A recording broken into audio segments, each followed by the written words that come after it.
Okay, the City Council went into closed session at 5:45 today. One matter was heard, public employee appointment, title City Manager. The City Council concluded closed session at 6:10 and no reportable action was taken. Thank you. Public comment. It's time for public comment. Anything that's not on the agenda.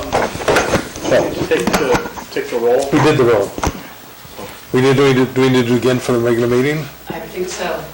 Should. All right, we'll take the roll. Councilmember Bach? Thank you. Councilmember Marciano? Here. Councilmember DeVries? Vice Mayor Freeman? Here. Mayor West? Here. Here. Quorum. Thank All right, now public comment. Anybody has any comment that's not on the agenda? you. Do I have any more? No.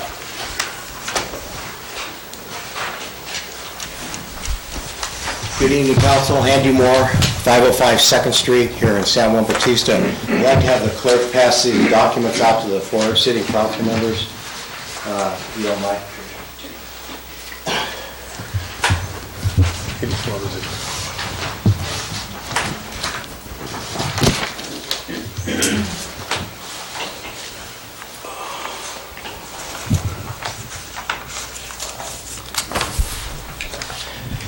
Well, good evening, everyone. I'm here to go over when I was on the council in 2010 or 11. Myself, Councilman Bach, the ex-city manager Grimsley, met with the San Benito County Water District numerous times and tried to strike some help. Everybody was cordial. We walked away. There was nothing we ever concluded. So at that time, I knew the city, every homeowner, landowner was paying an assessment. So I basically went to Joe Paul back in 2010. He gave me this, he didn't give me this document then, he gave it to me a month ago. He said, Andy, this 40-year assessment, Proposition B, which was voted on in 1977, got 82% of the vote. It was Zone 6. And it went from 78 to 2018. So I said, well, not much I can do. So 2018's here. Time flies. Went back over to Joe Paul. He gave me this 3-page document that was done in 77. It was on a typewriter. And I said, hey, is this thing expire or what happens? He goes, Andy, I really don't know. So I went to legal counsel with the Water District, I believe, and I have no answer. He couldn't provide a sample ballot for 77. He said this is what he's going off of. I think came out of the sample ballot or the ballot that the people looked at. Okay? I don't have a problem with the Water District, but what I do have, you look on one of the pages, I asked Joe Paul a month ago, he finally got back to me, very professional individual. I said, what does the landowners of San Juan Bautista pay? We're at 178 for 2016, 2017. 2017, 2018 is going to crack over 200 grand coming out of the city for land value. To take, for instance, my house, $600 a year. And we got water problems here. So I don't mind paying an assessment like I pay the Aroma school bond. I voted for that. I don't have a problem. Mosquito abatement, Gavin College. But in my personal opinion, we got problems here, and the money's going one way, out. Okay? And 200,000 is not 2,000, 20,000. It's, 200 grand we're talking about this coming year. So, I don't know. I know it's kind of an illegal, I think they're trying to figure out what's up, where it's going to go. They can't provide any other bonds that were passed since 78. That's the only thing they have. So I'm at awe as of today. So I don't know when it's going to take place, but I believe that they should help the city of San Juan Bautista. And I hear back, people say, well, back 25 years ago, they had an agreement and it got into whatever happened. I'm not taking sides. But that was then, this is now. Okay? We're struggling here. The money's going out. And I think, personally, with that money going out, I think maybe the council or get some sort of legal opinion from the city, or talk to the legal counsel from San Benito, because I don't feel that it's justified to us to pay this revenue and not get anything in return. You know, so this is what I have, this is what the county gave to me, and if you have any questions, feel free to ask. I've been bugging, officials and stuff like that, and they've all been very courteous, but I think we deserve some help, so we'll have to wait to see. The water district thinks it goes on, but this is the only document that they can, that the county can provide, so I guess it's at a legal stage right now. What are they going to do? Is the whole thing going to go away in Zone 6, not just us? Or what's going to happen? It can stay. It's free. It could stay. But I want some benefit for the city here. That's all I have to say. And if you have any questions, I'll be. Can I ask you? Go ahead. Andy, this is comments. Oh, okay. Well, I want to put this on the agenda. I'd like to. Well, Mr. Mayor, quickly, at an earlier council meeting, the council asked the staff to review this material, and we have been in contact with the County of San Benito, who, as Mr. Moore indicates, is prepared to undertake a legal analysis. The issue is whether or not the voter-approved property tax rate, which was adopted prior to the enactment of Proposition 13, continues only for 40 years, because there's a reference in the ballot to a 40-year capital improvement program, or whether it goes beyond that because there's another reference in their ballot argument that talks about the continued maintenance of those facilities. That's the dispute. The county, we've been advised by members of the County Board of Supervisors that they have inquired of the County Council to get a legal opinion. That's the status of it as far as I know. I'd like to chime in on one thing. They had a meeting, and out of that meeting, they gave the water district, they asked them to come back with a legal opinion. That's what was told to me. I said, well, let me guess how that opinion's going to come back.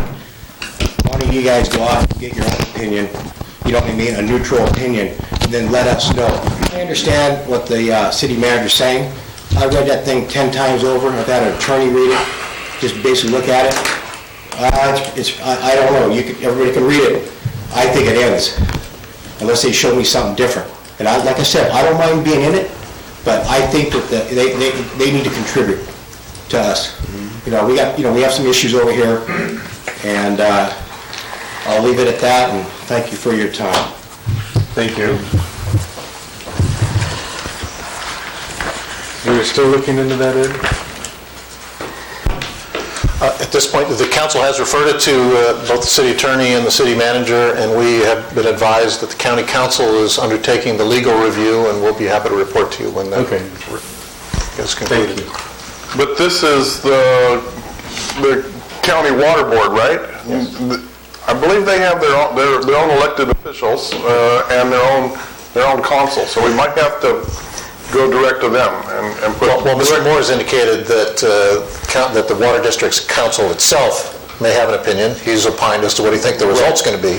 But I wanted to advise you that independently, the county council wanted to advise the various taxing collecting officials. We're onto this. We're following it. One last thing. It fell on Joe Paul's lap. He's the auditor, auditor, and he basically told me that he needs to make certain one way or the other. So that's why I went to the county. I've been, so basically that was it. He goes, Andy, I got to make sure, I'm issuing this on the, I'm the auditor. I got to make sure it stands. That's why I went to the county. I didn't go to the water board. Okay. Thank you. Any other public comment? Carl Baum. Good evening. Thank you, members of the City Council. Cara Bonk, San Juan Batista. I'm here to talk to you about the Copperleaf project, and you have another item on your agenda today. That's not why I'm here. I'm here to talk to you about the sound wall, the one that faces Highway 156. The color is a very stark white right now. I hope it's just primer. The color was not reviewed by the Planning Commission during the design review process. there is a consensus, at least among my friends, that that is an inappropriate color, that it should be a more earth color so that it can blend in with the surroundings and nature. There is supposed to be some landscaping. So to a number of us, it's really an eyesore. So I hope that maybe you can negotiate a different color on that wall when you're doing other negotiations. Thank you. Thank you. Any other public comment? Shawna Frios. Good evening, Mr. Mayor, members of the City Council. I'm here tonight to invite you to our ribbon cutting ceremony for the historic walking trail. As you know, the city contributed $7,500 to our historic walking trail along with other grantors. The walking trail has come full circle, and we will be doing a ribbon cutting on April 21st at 10:30 a.m. and we're starting at the Anza Adobe downtown. So I've got some invitations for the council and staff. And then there's plenty out for the audience as well. It should be a wonderful event, highlighting 20 of our historic buildings in the downtown with historic plaques. We have a website that actually just went live today, and we have an outstanding map and brochure for the historic walking trail, so I wanted to share that with you. And then secondly, I wanted to publicly thank Ed Tweez for serving as our interim city manager. He's done a wonderful, outstanding job, of course, and it was a pleasure having you work for the city. Thank you. Thank you. Any other public comment? Ms. Jolene Cosio.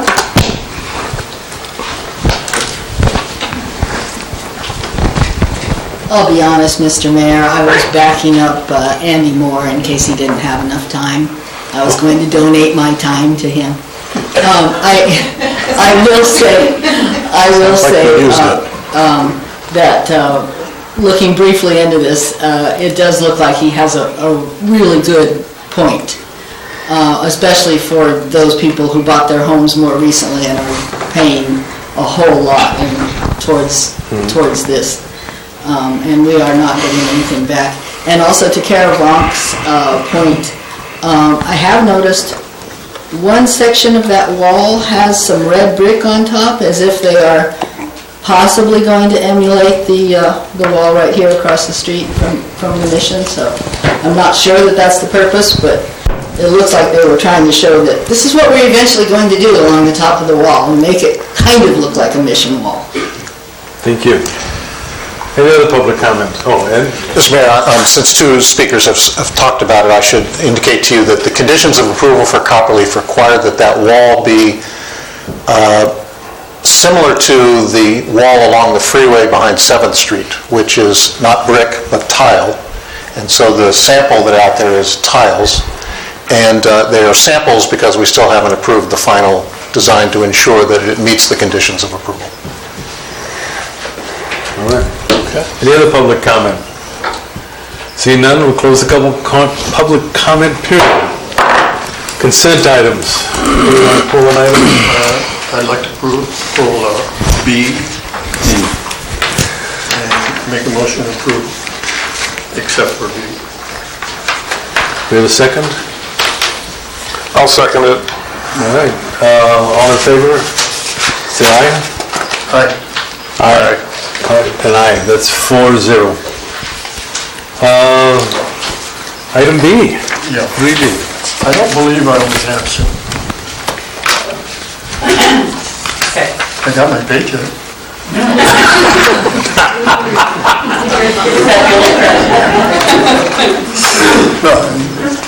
No, just Okay, I'll take that.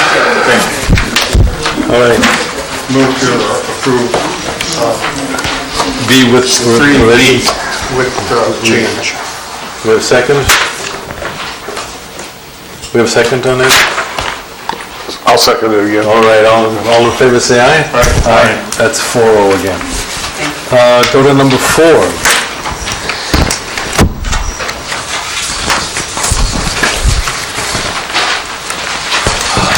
Presentations and formal items and reports. Presentation by the San Juan Committee. It says right there 10 minutes, so. Mr. Mayor, City Council, Jill Tagrin, San Juan Committee. I guess our chairperson Al is running late, so it's on me. We handed out a slide presentation that's actually printed. It's about the San Juan Committee. It references our founding of 2011, designated an IRS by the IRS as a 501c3 in 2015. And now the history. We began as a committee of the San Benito County Chamber of Commerce. 2015, we became a nonprofit. 2017, we became membership-based. The membership-based was associated with our website. So that's how we initially got the members for it. 2018, we filed a DBA, and we are now the San Juan Bautista Community Business Association, SJB CBA. Kind of takes it out of the committee from the chamber to a DBA, to a business association. We have the standing committees, which will be the finance, the community relations, promotion, publicity, development, and our welcome center. Our meetings are, meetings are the second and fourth Thursday of the month, 9:30 at Doña Esther's, specific committee meetings as needed. So we've had several that would be the events, parades, Halloween, whatever we need for special events. Our collaboration partners would be the State Historic Park, the Pinnacles Gateway Partners, the San Benito County, City of Hollister, San Benito County Chamber of Commerce, Santa Clara County Convention and Visitors Bureau, California Welcome Center, and the Gilroy Welcome Center also. Our works cited are operating and staffing the Welcome Center, development of the branding, Lift Your Spirit, launch of the new community website, increased social media presence, increased marketing and advertising, creation and distribution of the promotional materials, and successful events for the kids. The projects for the never-ending in progress.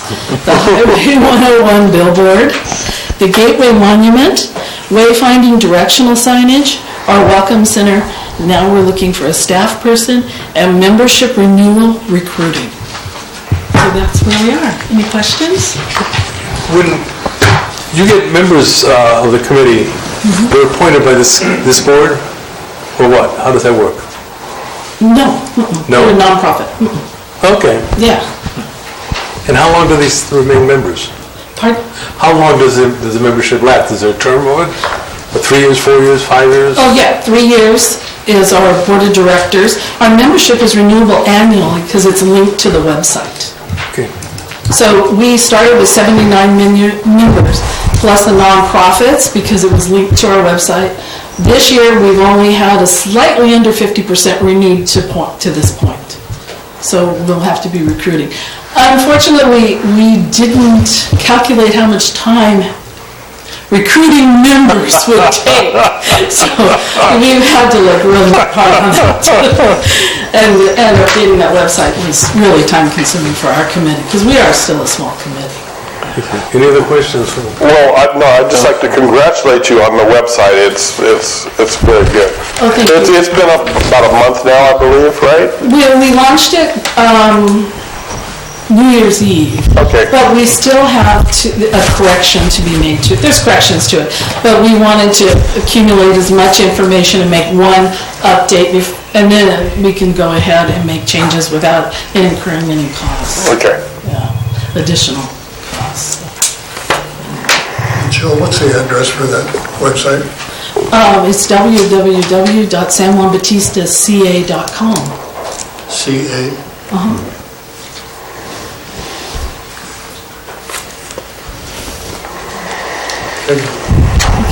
And that's it. Thank you. Okay, I apologize because Al wasn't here to do this. Thanks. Do we get public comment on this?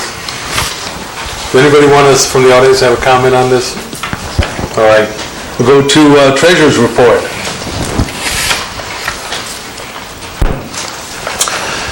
Mr. Mayor, members of the council, we've provided you with a monthly report indicating the progress of expenditures and revenues versus the budget. We've given you a cash chart showing that the city's total cash position has increased ever so slightly, and we have included the warrant list as is your tradition. All right, thank you. Any questions from the community on that? Fine. You have a question? Yes. Oh, we got the one from this, yes.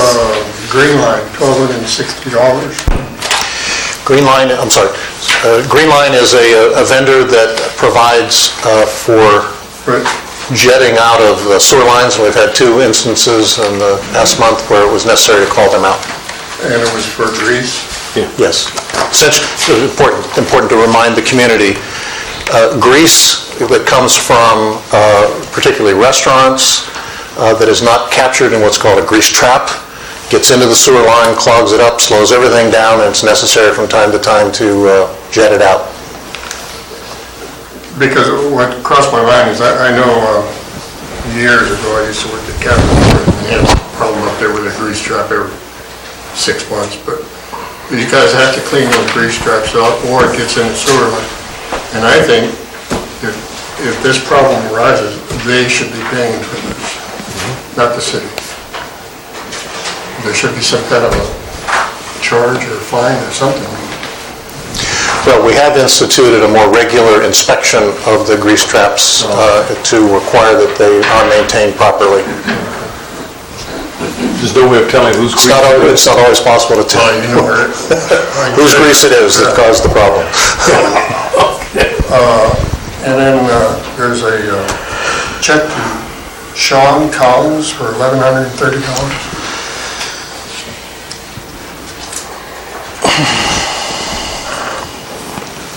It's on the last page, almost to the bottom.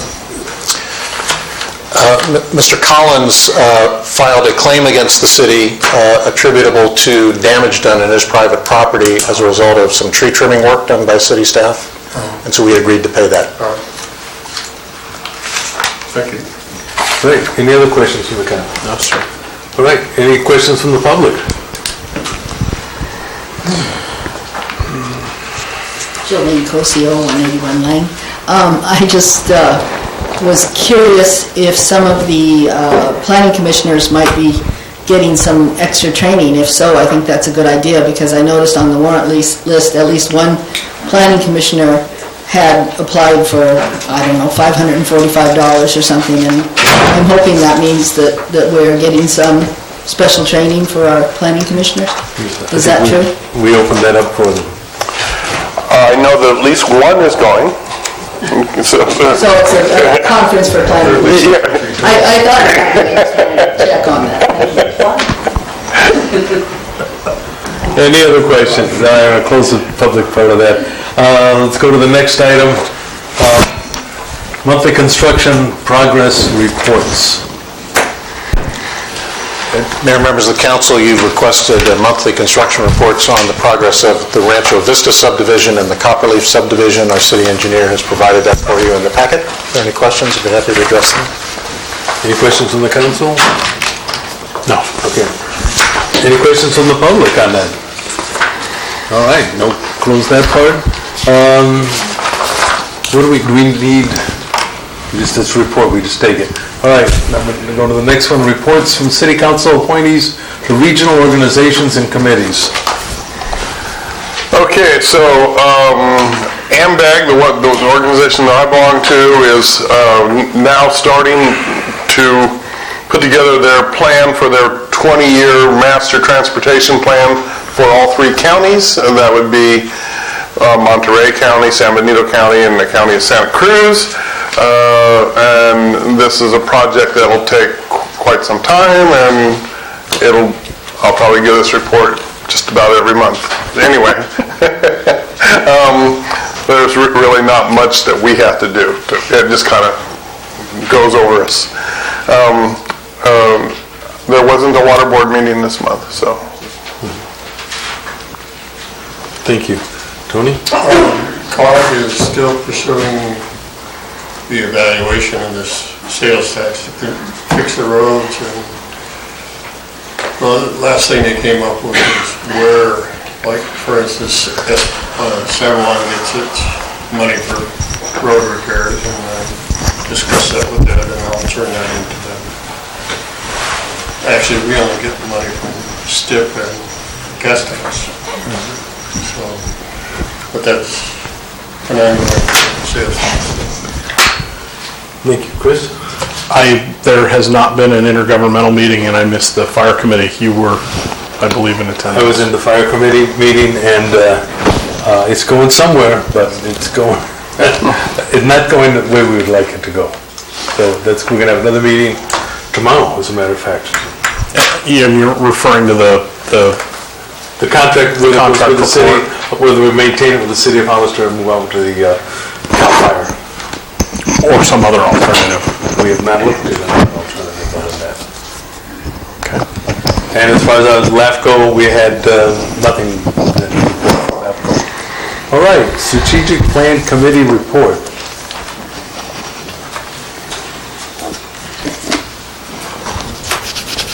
Mr. Mayor, members of the City Council, Shauna Frill is your chair of the Strategic Planning Committee.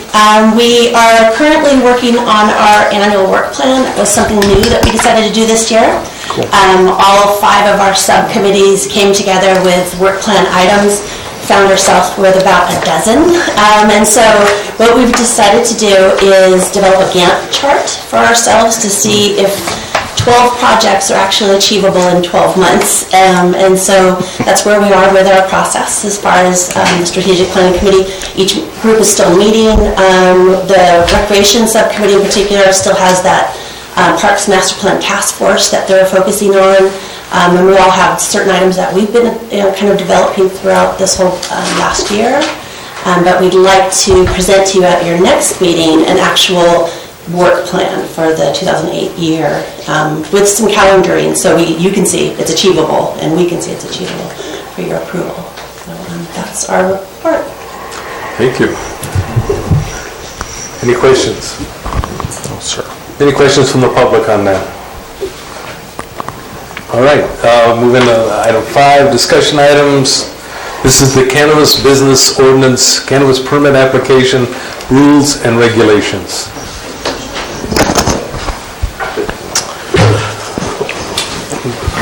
Honorable Mayor, members of the council, good evening.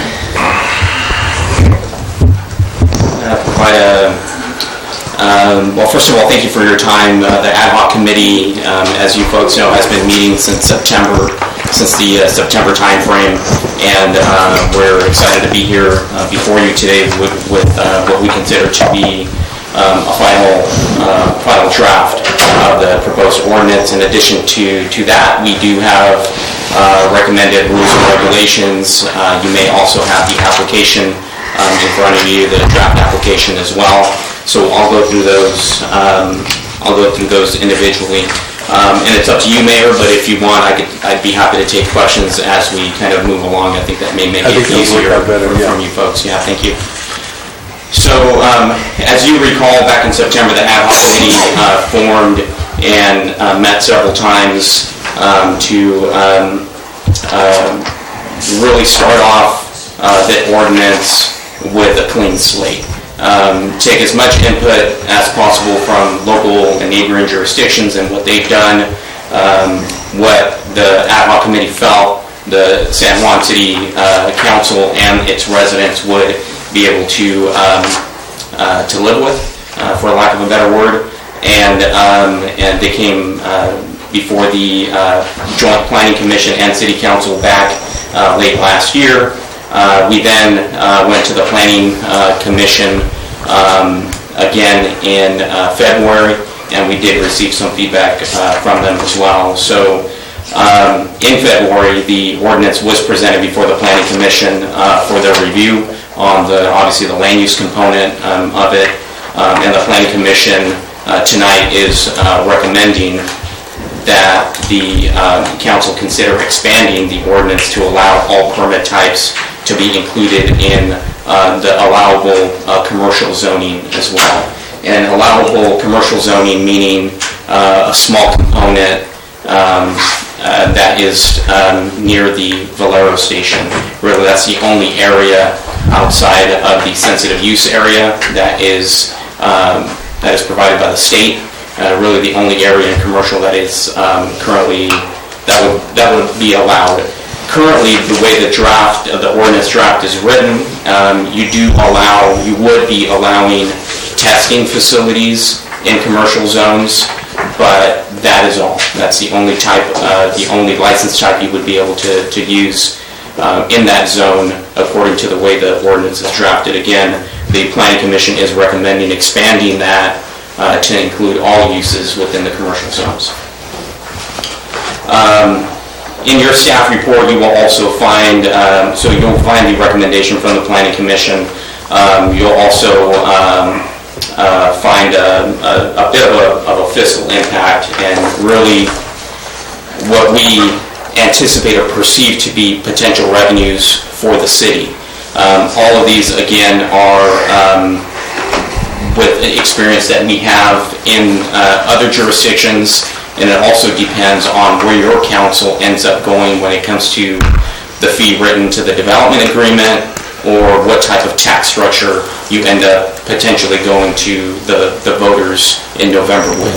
That is one of the recommendations, one of the two recommendations coming from the ad hoc committee, and that is generating revenue from negotiating development agreements or generating revenue from a locally imposed tax measure that would have to be placed on the ballot, I believe, before July 15th. I think the timeline is with the elections department. Again, aside from that conversation, some of the examples that we put in here included examples on cultivation, an example on cultivation, an example on retail, and an example on manufacturing. Now, cultivation is a little bit easier to get a grasp on potential revenues because you're likely going to be moving forward with a square footage tax. No matter what the operator does, that square footage is going to remain the same square footage all year long, so those revenues should be fairly consistent. When you're looking at retail, it's going to be a gross receipts tax. So it's really going to be dependent on the business, on how they operate, really how good of a retail establishment they are. The more successful they are, the more taxes it drives into the city's general fund. And same can be said regarding a manufacturing facility. If a manufacturer would be, we're proposing them being charged or taxed a certain fee. Here we have 5%. I think San Benito County is proposing 2 to 4% on their June tax measure that's already slated to be on the ballot. But here I use an example of 5%. And if somebody's generating $5 million in wholesale extraction or whatever they may be putting together, edibles, whatever it may be, would generate about $250,000 annually in taxes. So if these three would be successful, if you had just one operation of each, it could potentially bring in roughly about $500,000 in general fund revenues for the city of San Juan Bautista. And remember, those are just three operations. You are limited geographically, and we'll talk about that in just a second. And within your staff report, we also did include a schedule of what would be next steps for you to consider. Here we are today really taking feedback from you folks with the anticipation of coming back before you in April with a first reading of the ordinance. We do have time on the rules and regulations. Be happy to bring those back in tandem with the ordinance, but really those could come at a later date as well. And those would actually need to come back with your cost recovery model as well, which I have not completed. I'm not done with that. And so I'm hoping to have that wrapped up in the next 45 days or so. That way, when you do adopt your rules and regulations, you would adopt your cost recovery. So when your staff is out there monitoring these operations, they will be able to send a bill directly to those operators saying, hey, we spent 2 hours at your facility today, that's going to cost you $300, here's your bill, right? So now getting into the ordinance, I'll just highlight some of the points in the ordinance. I'll start with The 5.31.020, which is cannabis facilities, on page 2 and 3, that really describes what a cannabis facility is, and what a dispensary is, what a cultivation facility is, manufacturing, a distribution facility, and so on. 030 contains your definitions.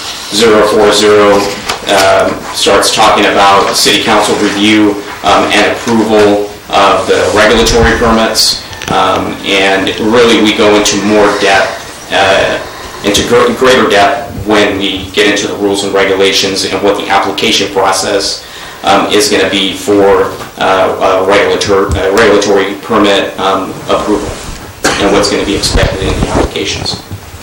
The issuance and renewal of a regulatory permit is required by this chapter, so nobody will be able to operate in the city of San Juan Bautista without a cannabis regulatory permit. As stated in 050, a regulatory permit is required, non-transferable, so it is tied to the entity or the person, depending on how they're applying. They cannot transfer that facility to another individual. In that same section, 050, it does state, just so you are aware, of the recommendation, at least tentatively, and Chris could certainly add to this as well, but the city, currently the way the language is drafted, the city may only permit 2 cannabis retail facilities at a time. But I know that the ad hoc committee has debated that a bit, and I'm sure would be happy to hear from you this evening on specifically that permit type. All the other permit types don't have a limit. Retail permits always tend to be the most competitive. They get the most attention. They have to probably provide a lot more when it comes to being a public-facing retail establishment. So those get a little bit more sensitive. So the presentation of those applications is a little bit more thorough. The following information for each applicant and manager of the cannabis facility is required under that section. That's the initial review section. So before somebody submits their full application, they will be vetted at a higher level, really their criminal background, to see if we even want to accept phase 2 of their application. So the first phase would be, hey, provide us your legal entity documents, provide us your live scan. We still need to iron out some details on who's going to be doing the background investigation on these applications, on these candidates. It will likely either be, you'll likely either want to contract out with the Sheriff's Department or the Police Department, the Hollister Police Department, to conduct those. Hollister Police Department already has their ORI number. They're able to do cannabis backgrounds, so they're ready to go. But that's a discussion that probably I'm thinking Ed and Bill Rivera will have to have when it comes to recovering those costs that HPD may inherit. Operation plans are going to be required. Again, we'll get into greater detail of what's going to be expected from the applicants and other rules and regulations. 5.31.060 is the background check. As I mentioned earlier, applicants for a regulatory permit will have to go through a background check, a fingerprint-based criminal history records check as well, in addition to other investigative methods that your public safety agency would want to do. 070 talks about grounds for denial, and these are all maybe rejected scenarios. It doesn't mean that if somebody hits one of these that they will be rejected. What it does mean is if any of these are triggered, likely staff's recommendation to the council would be denial. Every regulatory permit has to come to the council for approval. So it'll either come with the staff recommendation of approve or not approve. And that criteria is listed there. And it's expanded from your traditional expectations at the state level, so it's a little bit more stringent when it comes to background checks. 5.31080 talks about fees and charges, just so everybody understands. When you submit your application, you will be paying a fee. When you submit your second phase of the application, you will then be paying another fee. As an example, most jurisdictions charge anywhere from $1,200 to $1,800 for the initial component of the application for the background, and then likely somewhere around $5,500 to $6,500 for the second phase for your staff to review those applications. So again, cost recovery, it's a cost recovery fee.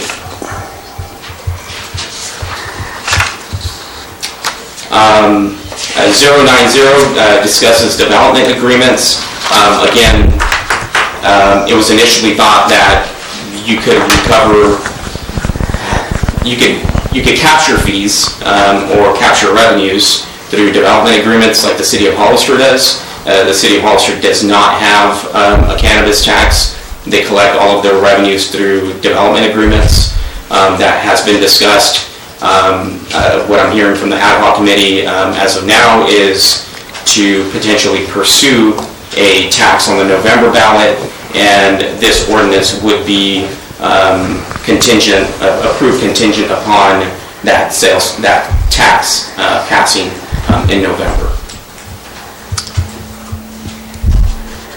Victor?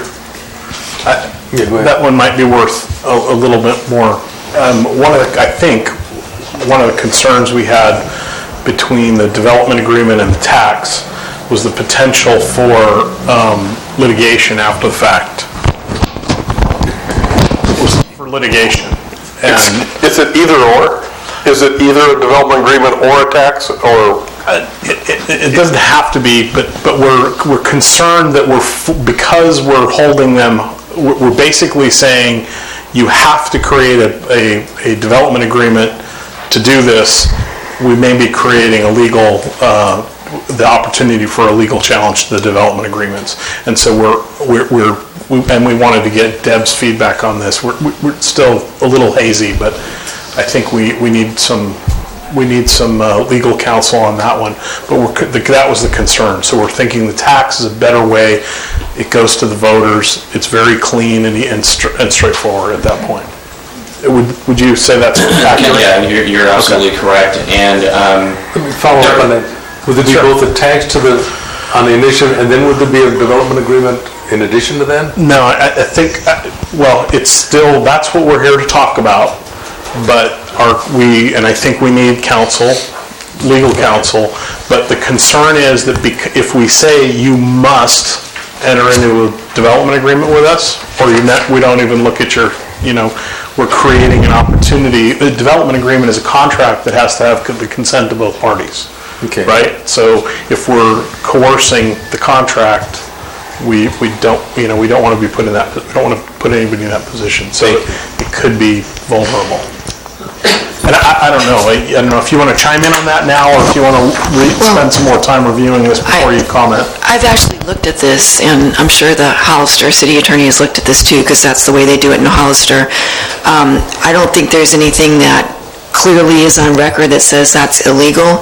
At the same time, I agree with you that you could present more room for a challenge because you're forcing a fee upon somebody rather than having the voters go and approve a tax, and which is more clear-cut. Okay. So I'd agree with you. I don't think there's any really further legal analysis that's really necessary on that. You're correct. Thank you. I like the idea of going to the vote of the people. Yeah, absolutely. Yeah, there hasn't been any legal challenges to DAs anywhere statewide that I'm aware of, but from my humble opinion, or perspective, I see it coming. Right, the industry, those members of the industry are certainly not fighting right now because they just want to operate. Right, they'll wait to fight later. Right, and I would totally agree that a vote of the people is certainly a solid way to move forward. Certainly the best option. And even though Hollister is working under development agreements, there is a discussion about potentially putting a cannabis tax in the city of Hollister on the November ballot. So yeah, I think even they are starting to recognize that they may have to go down that route anyway as well. So. And then, Excuse me for interrupting, but if we do a election on a cannabis tax, is the rate thereby locked in forever? Because I've been reading where various municipalities are actually lowering their taxes so that the black market will shrivel up and die. And so it sounds like they're not locked in if they can lower their rates. no, San Jose adopted a tax. They were one of the first municipalities in the state to adopt a tax. When I was with the city of San Jose, they adopted a 0 to 10% gross receipts tax. So they're able to adjust it. They're currently at the max. They're at 10%, but even San Jose is talking about lowering it. And who has the discretion to make that? The legislative body. So that would then be at our discretion. As a scaled tax. Right. I would encourage you to look at what San Benito County is proposing in Measure C. They did the same thing. I'm not saying look at the rates. That's up to you folks how you want to set those rates, but they looked at a cultivation fee from $3 a square foot to $17. Manufacturing from 2% to 4%, if I'm not mistaken, and then retail tax as well. I don't remember what the retail scale is, though San Benito County is never going to adopt a retail ordinance, but I think they just wanted to adopt it just in case to be prepared in the future. Gotcha. So, yeah, but you could add that language into your ballot measure, and that would allow the legislative body to make that adjustment on any given month. You're calling it a scaled tax? Correct. Okay. Thank you. Good question. Yeah, so looking at section 160, cultivation, dispensary, manufacturing, distribution, and testing locations. Again, that's something we're going to need a little bit of feedback from you here tonight, some direction. I'll just go through them line by line. A dispensary may be located in industrial zones only. Cultivation facility may be located in industrial zones only. Manufacturing in industrial zones only. Testing facility may be located in industrial or commercial. A distribution facility may be located in industrial. I need to update that. Actually, that should reflect whatever is reflected combined in all allowed uses. So I'm going to need to add commercial to distribution because testing facilities will need to move product. So that needs to be included in distribution. But as I mentioned earlier, the Planning Commission did recommend to add commercial to 160A, B, and C. All cannabis facilities have to be set back 600 feet from a school, measured in a straight line from the parcel boundary line. You have that map. I think you probably have that map in front of you. I don't have it here posted, but it gives you a good idea of the areas that we need to stay away from, not because of the rules that you're putting in place, but the rules put in place by the state of California. All cannabis facilities need to have, this is a local recommendation, and this is a 150-foot setback from a conforming residential use as well. So would exclude any non-conforming residential. All cannabis cultivation shall be conducted only in the interior of a structure. So again, probably another conversation you need to have here today. The recommendation from the ad hoc committee is strictly fully enclosed facilities, warehouses, in other words, no greenhouses, though there are some greenhouse-style greenhouses that would be considered fully enclosed. Really, the only difference is compared to a warehouse, they just happen to have a clear, transparent roof that allows them to absorb at least some sunlight coming in at least through the horizontal roof. So, but again, it would limit you to fully enclosed facilities. I know that initially we had come before the council back in November with both greenhouses, mixed light permits, and fully enclosed permits, but right now, the way it's written, it's fully enclosed facilities only. 170, dispensing of cannabis. Cannabis retail transactions shall only occur inside the premises of a cannabis dispensary, notwithstanding the engagement of delivery of cannabis as well. That is being considered as well and written to your ordinance to allow delivery from your potentially two retail sites. And then 180 gets a little bit more into the specifics of delivery and what delivery means. I'm not going to get into the weeds of those details. Cannabis facility operations, 200. You do have a recommendation time of daily operating times of 9 a.m. to 8 p.m. 7 days a week. It's a little bit tighter than the state recommendation of, I want to say 8 a.m. to 10 p.m. is the state law. So this one's a little bit tighter than state law.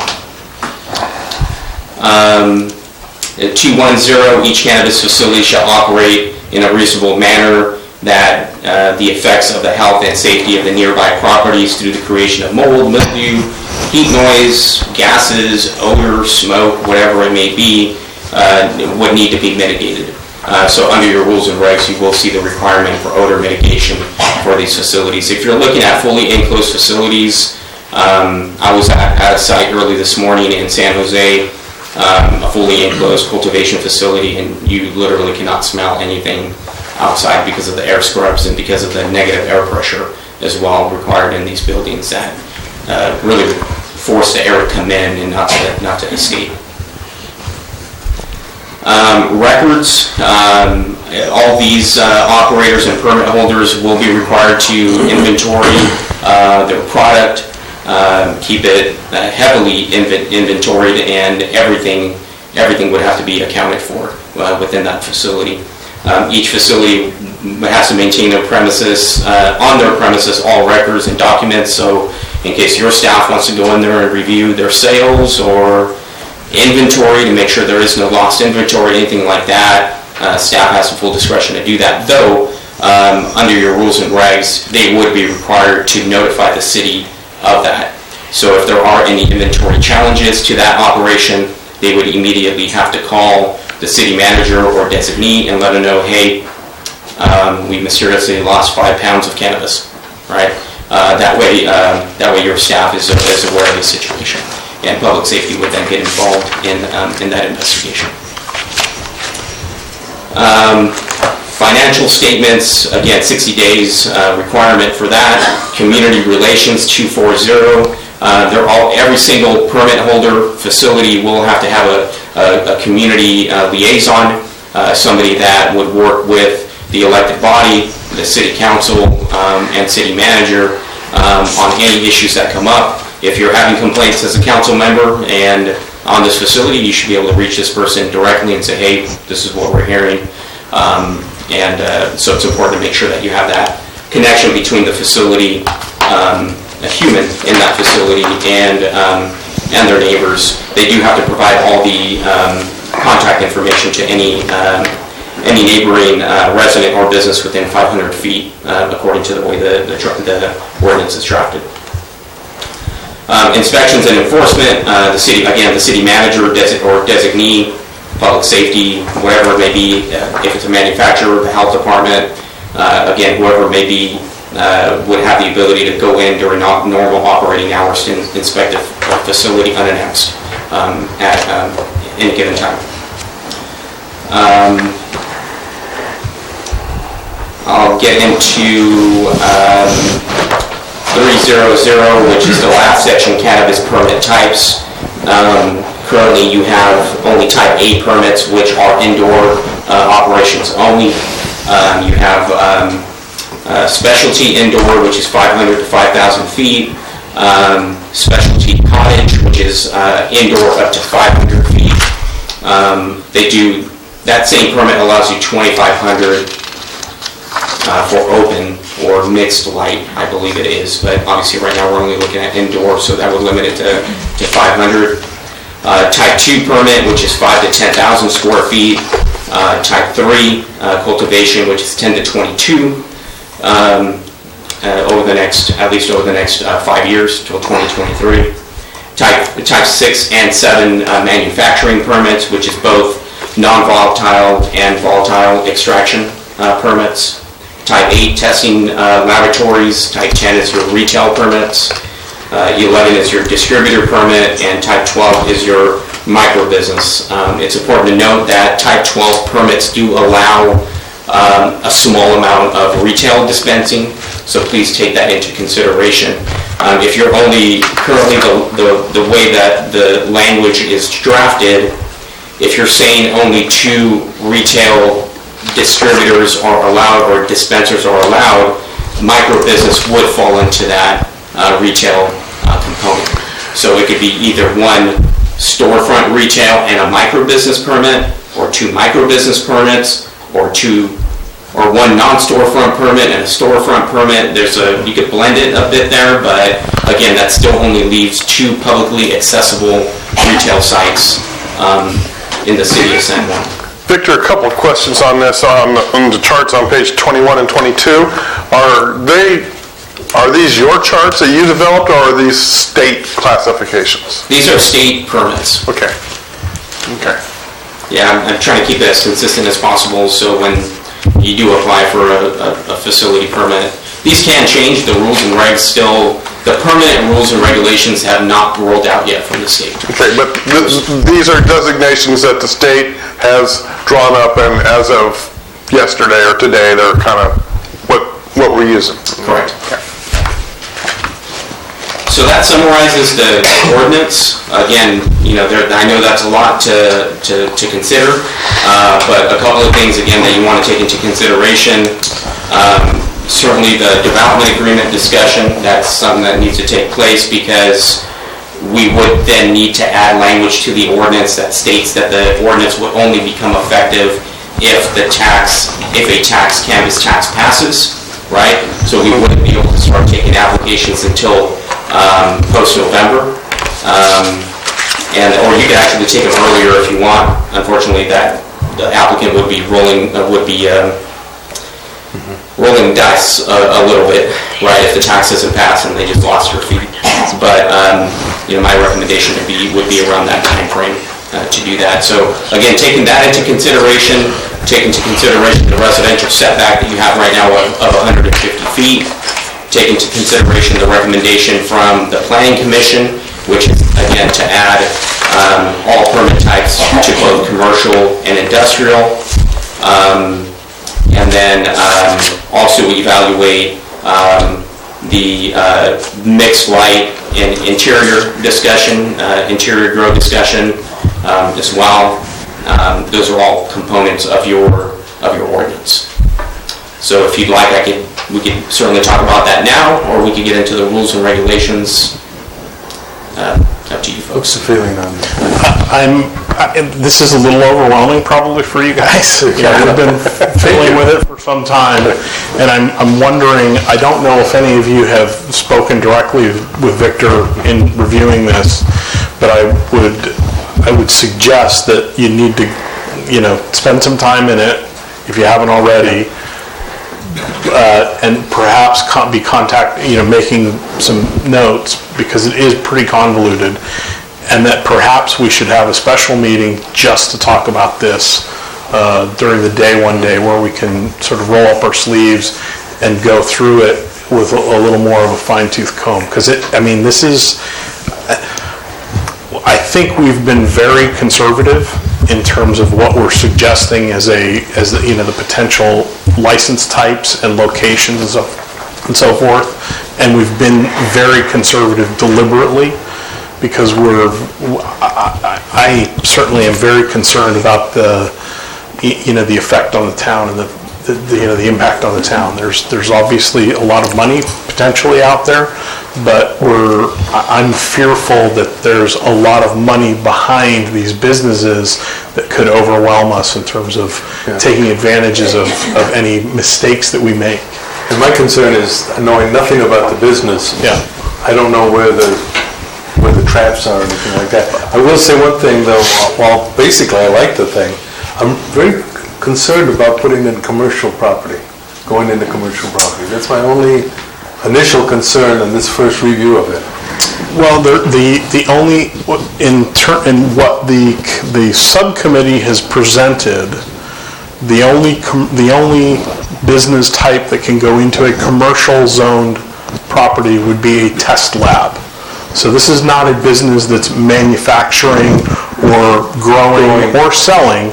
It's a grower is going to send them samples for testing, like a water test lab, or any other sort of test lab. I misunderstood. I thought you said retail dispensaries were going to be in commercial areas. The Planning Commission has, and I believe the Strategic Plan Committee, no? Just the Planning Commission? The Planning Commission had a recommendation with respect to the zones in which certain businesses could go. Right. The Strategic Planning Committee, whose recommendations are included in the packet, not mentioned by Victor in his oral report, talk about a different issue. So not about whether it's in commercial or not. But I can give you a little background on that. Could you please? Well, so as Councilmember Margarana indicated, he is a member of the subcommittee. The draft ordinance is before you, presented by our consultant, Mr. Gomez, is the recommendation of the subcommittee to this point. The subcommittee is asking the City Council for their comments on a couple of different key issues. You have a recommendation from the Planning Commission that is distinct from the subcommittee's recommendation with respect to whether or not all cannabis-related facilities ought to be located in a commercial zone. The Strategic Planning Committee has a separate recommendation that if you are to allow cultivation only in indoor structures, the Strategic Planning Committee recommends that you not require, as the draft ordinance does now, a permanent foundation under net. That is to say, they'd like to have in-ground cultivation even if indoors. Oh, it'd be in the dirt and not on the... Right. Not on a concrete floor. On a concrete floor? Not on a concrete floor. That's their recommendation. The subcommittee sees it differently. And I want to just bring to your attention the schedule. I'd like you to focus on the schedule as well, because it outlines a series of steps, including the necessity to adopt amendments to the zoning ordinance to conform to whatever this business regulatory ordinance ends up recommending with respect to the location of these businesses. And if there was a special meeting, Councilmember Margarana, you're mindful that you have to introduce the ordinance at a regular meeting. Yes. And it'd be necessary, the city attorney reminds me, to repeal the existing moratorium at the same time. So we're going to have some advice from the city attorney on how to draft all of this. But it seems to me the issues that have been presented so far are, where should it go, and how should we raise money, and when should it go into effect? And how many should we allow? And how many should we allow? Tony? I think Chris's idea of a special meeting, I went through this. I do my homework at times, and I've got several highlighted pieces. I don't want to drag this meeting out until 1 o'clock in the morning going over all these things. Thank you. That, I really think we just have to have one meeting only for this. And nail it down. I have real problems with who's going to enforce these inspections. No, we have no one here right now that can do it. And things like that. I really think if it's next week or whatever. And the other question I have, is it really, really necessary to get all this done by November? Sure. That on that point specifically, Tony, if we don't, then we don't have an opportunity to implement a tax for some time, because it has to be done at an election. Right, it's every 2 years. That's why we're feeling like that's why Ed's is very specific about the calendar here. If we miss these dates, we're in trouble. Yeah, and as Deb said, we can rely on the development agreement like most of the municipalities are at this point, or many municipalities are, but there's a vulnerability there. And that's what's driving a lot of this. So. Yeah. Well, my concern also is the city attorney suggested that we eliminate or we revoke our ban. And what if we do that and it doesn't pass, or we go into the... It all becomes contingent, I think. It's all in the language. Oh, you can do that. Well, we'll have to look at that, because you're going to pass pass like a springing ordinance, then that doesn't come into effect until the tax does. So you'll probably want the ban in place until such time as, and then we'll have to look at the ban, if the tax passes, we'll have to revoke the ban then. I don't want to fall off this tiger. Can't we make it, if A happens, then the moratorium goes away, and if B happens, it sticks around, So we actually have an ordinance, not a moratorium. So we have a ban in our ordinance, and so it would still need two readings to, first and second reading in order to withdraw it. Mr. Mayor, Councilmember Matarana indicated that I was drawing your attention to the schedule, and as I drew my attention to the schedule, I realized that I had erred in putting the wrong dates in there. You see, it's 2018, the election would be in 2018, not 2019. Right. So it was 19, should be 18. I apologize. Fumble fingers.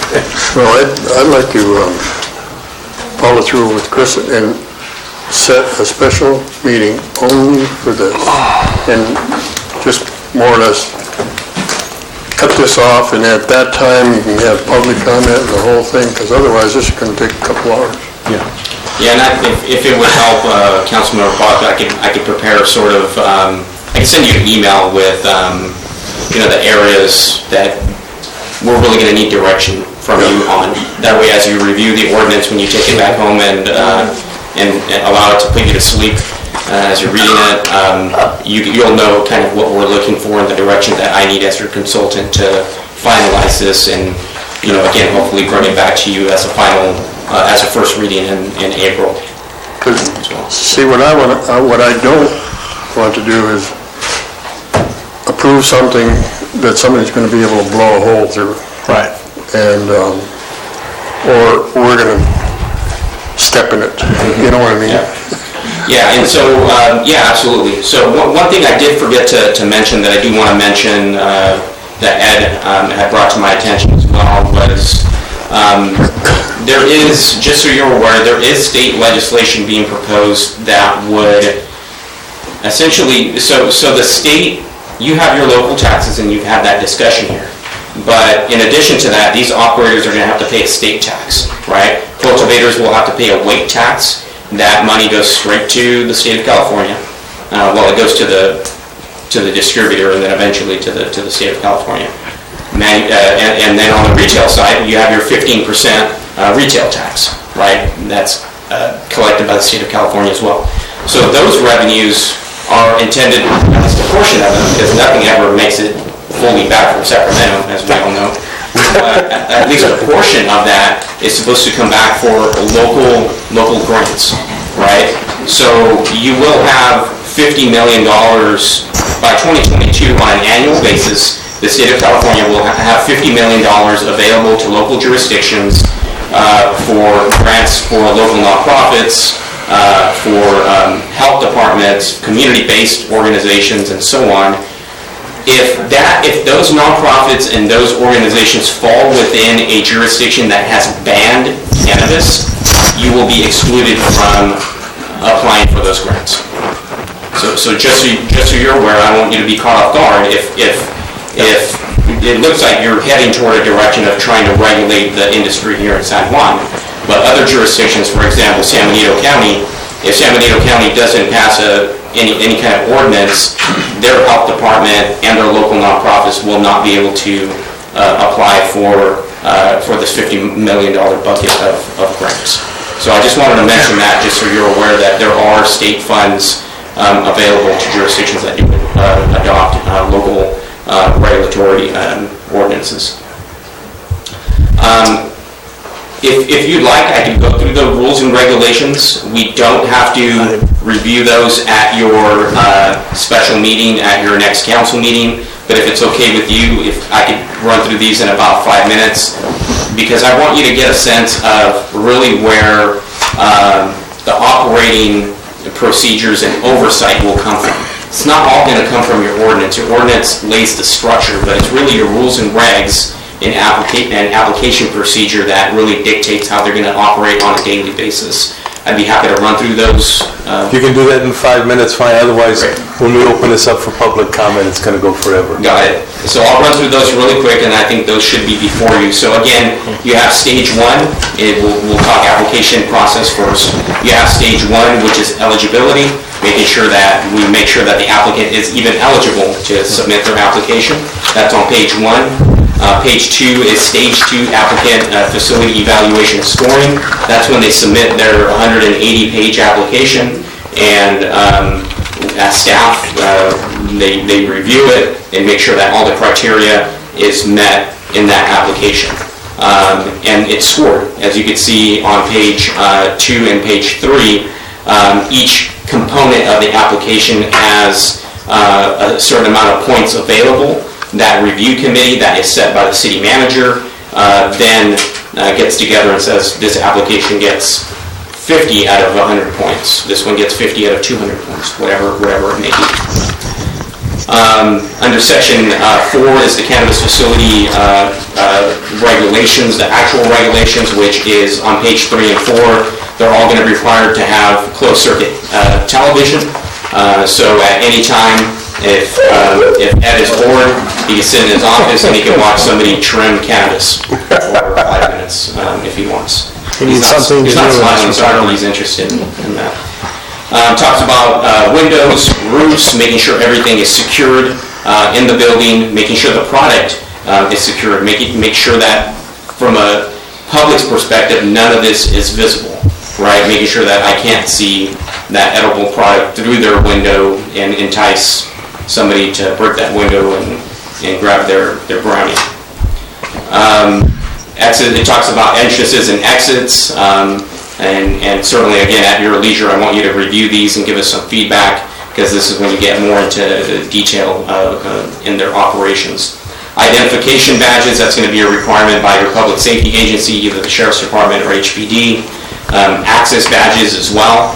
So they're going to have a PD or Sheriff's Department approved badge at all times when they're in the facility, along with the biometric access badge as well that lets them go scan from door to door. That way you know, hey, the manager was not there during that time, but he knows that Eric went through door D at 2:44 p.m. and he grabbed this product or whatever it may be. And also discuss the security personnel, what's going to be expected on a security basis, patrols during public hours, especially for retail, and so on. And then on page 8, it gets into odor mitigation. That's going to be critical. I know that's going to be an important part of your discussion. Loitering, making sure that parking lots are kept clear of people hanging out and doing their thing. And that is about it. I think I got it in 5 minutes. But your review of that would be greatly appreciated. I would suggest when we come back for this special meeting, I would suggest that we focus specifically on the ordinance, though I did want to provide you at least a first draft of the rules and regs and the application for your review, and eventually feedback. The good thing about the rules and regs is we have time, right? We have time. You adopt these after the ordinance, so if we need to come back in May, June, July, whatever it may be, you don't have to really adopt these until November, or until the tax passes, right, or is proposed to pass. So, with that said, that concludes my presentation. Chris, when do you think we should do a special meeting? I'm thinking a couple of months from now, to give us time, May, I'm thinking the month of May. You're too late. At that point, we're done. We're not going to make the timeline. Yeah. Where? I saw the timeline. The timeline calls for the ordinance to be introduced at our April meeting. So that's April 17th. I would suggest maybe the 4th or 5th of April, Wednesday or Thursday, that first week in April. Ask Victor when he can be ready. Victor, when can you be? When can you be ready? Yeah, the 4th could work. Yeah, the 4th could work if that works for you folks. April 4th is a Wednesday. Yeah. And, or even the Tuesday, the 3rd is... There's a planning commission meeting on Tuesday, so that might we don't want to interfere with, Yeah. but, although if we're doing it during the day, that's what I think it would make more sense to do it. I would hope we could do it. 1 to 3 or 1 to 4, something like that? Yeah, or in the morning, either way. Not in the morning. You want to do it after lunch? Yeah, 1 to 4. Should we call it 1 o'clock then? I don't know, that's Not on Wednesday. What's that? It's about nap time. Come on, guys. Okay, we'll do it in the morning. We can, John, you're not available in the morning? I sit on the Community Foundation Board. We actually have our retreat until 1:30 that day, so my apologies, but I'm Which day is available that? 1:30 or after, Is that the 3rd or the 4th? the 4th. Okay, so 2 o'clock then? Okay, 2. 2 o'clock on the 4th? 2 o'clock on Wednesday, the 4th of April. Good. Does that work for everybody? Yes? Does that give us enough time to have it? Yeah, that does. That gives you guys, more than a week. Well, that's what I was thinking about studying it. I'm trying to... I understand. Yeah. That's why I wanted it in May. No, I appreciate that. We're stuck at this point, and Victor's definitely available, for consultation. Okay. Yeah. So we're talking 2 p.m., Wednesday the 4th. And if you have questions as you're reading through the ordinance, shoot me an email, shoot me a text message, give me a call, whatever works for you. I'll be as accessible as possible. Okay. Okay, well, that way we'll have, we can get public comment or input and everything, and we're not gonna be here till midnight. So we still have to have public comment on this because it's been advertised. Yeah. So you can continue this to your special meeting? Oh, I can. Theoretically, but I know members of the public might say they're allowed to comment on every item that's on the agenda. So I think you could respectfully ask them to continue it to April 4th, but, it's up to them whether they do. Well, knowing that no one on this council is going to listen, but you have a right to talk, we will come back on the 4th and we will do all of this all over again. So I'm going to open the public hearing. What? Do we have speaker cards? I have speaker cards. Tom?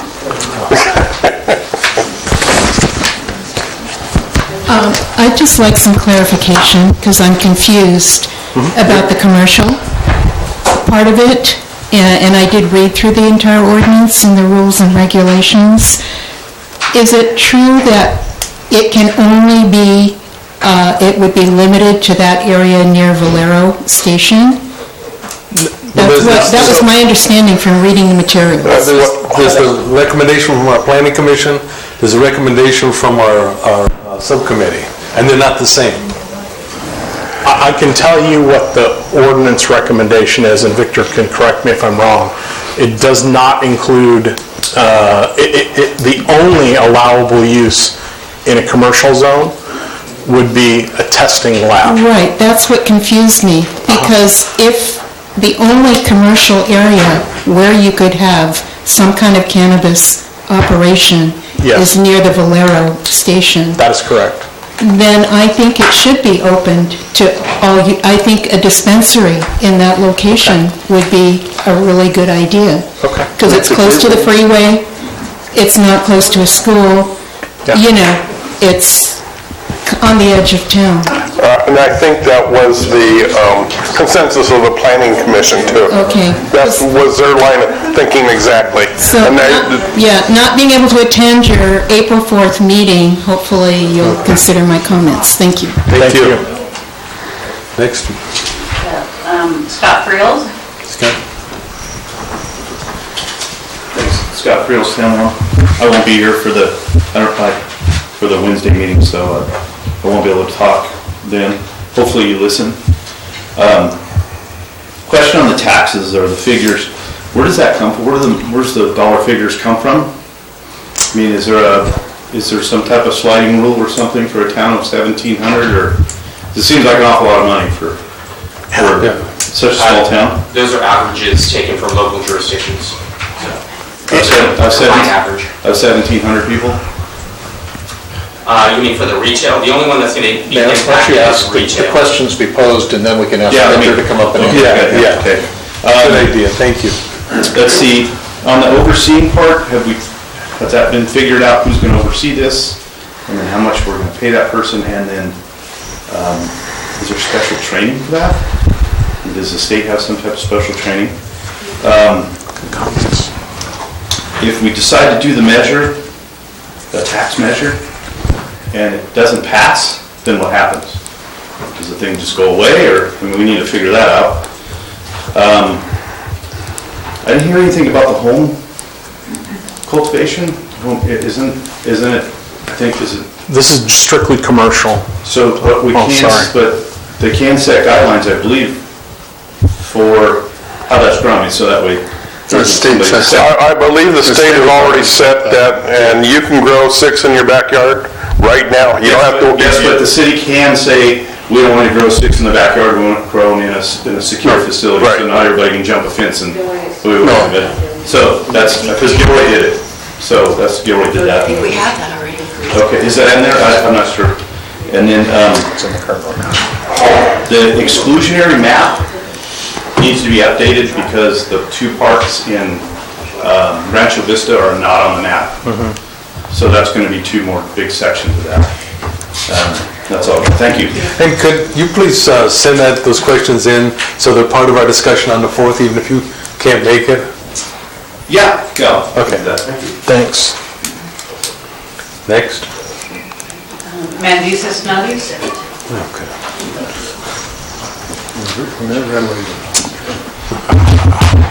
Good evening. I'm gonna try and talk fast. San Benito County is gonna present their tax measure on the June ballot, and they don't have an ordinance, and they don't have an ad hoc committee process, and they're moving forward trying to tax based on the state license types. So they're going to present the taxes to the voters for every single license type, even though they're not necessarily going to be allowing all of those license types, and it is, like Victor was talking about, a scale tax.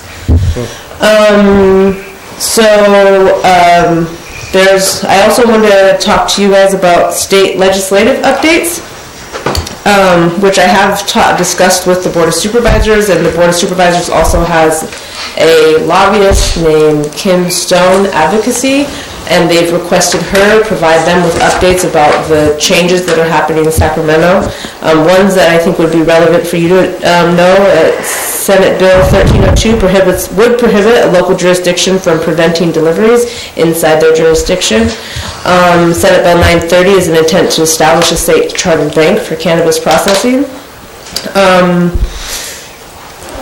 Assembly Bill 2914 would prevent retailers from being alcohol and tobacco retailers. There is Senate Bill 1409, which would ease restrictions for hemp cultivators, and the one that I care most about is Assembly Bill 2810, which would establish a sun-grown cannabis commission, which our county and our municipality would be able to opt in on that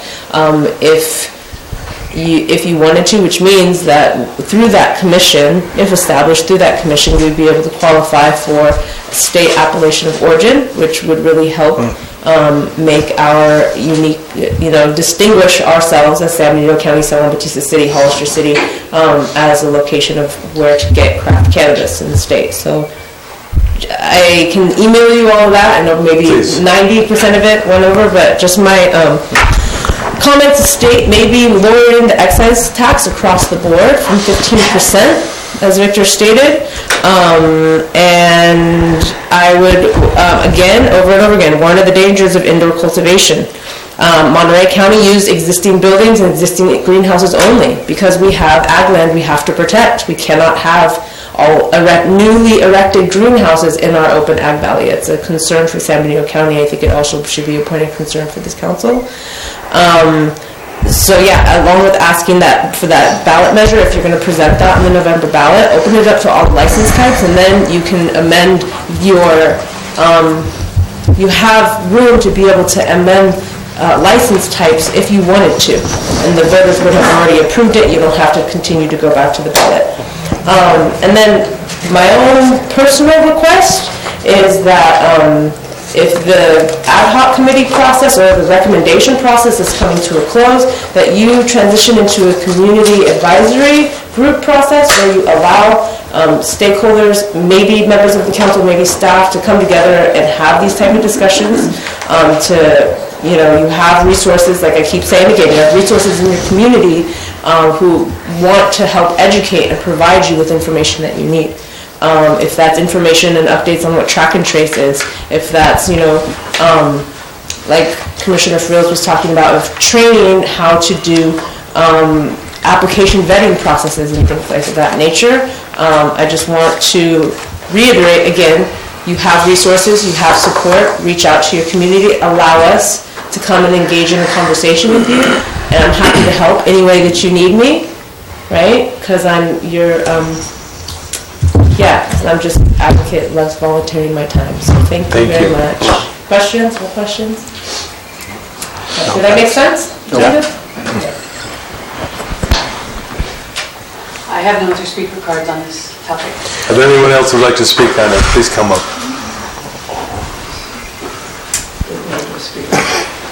My name is Mariana Thomas. I live at 45 Monterey Street.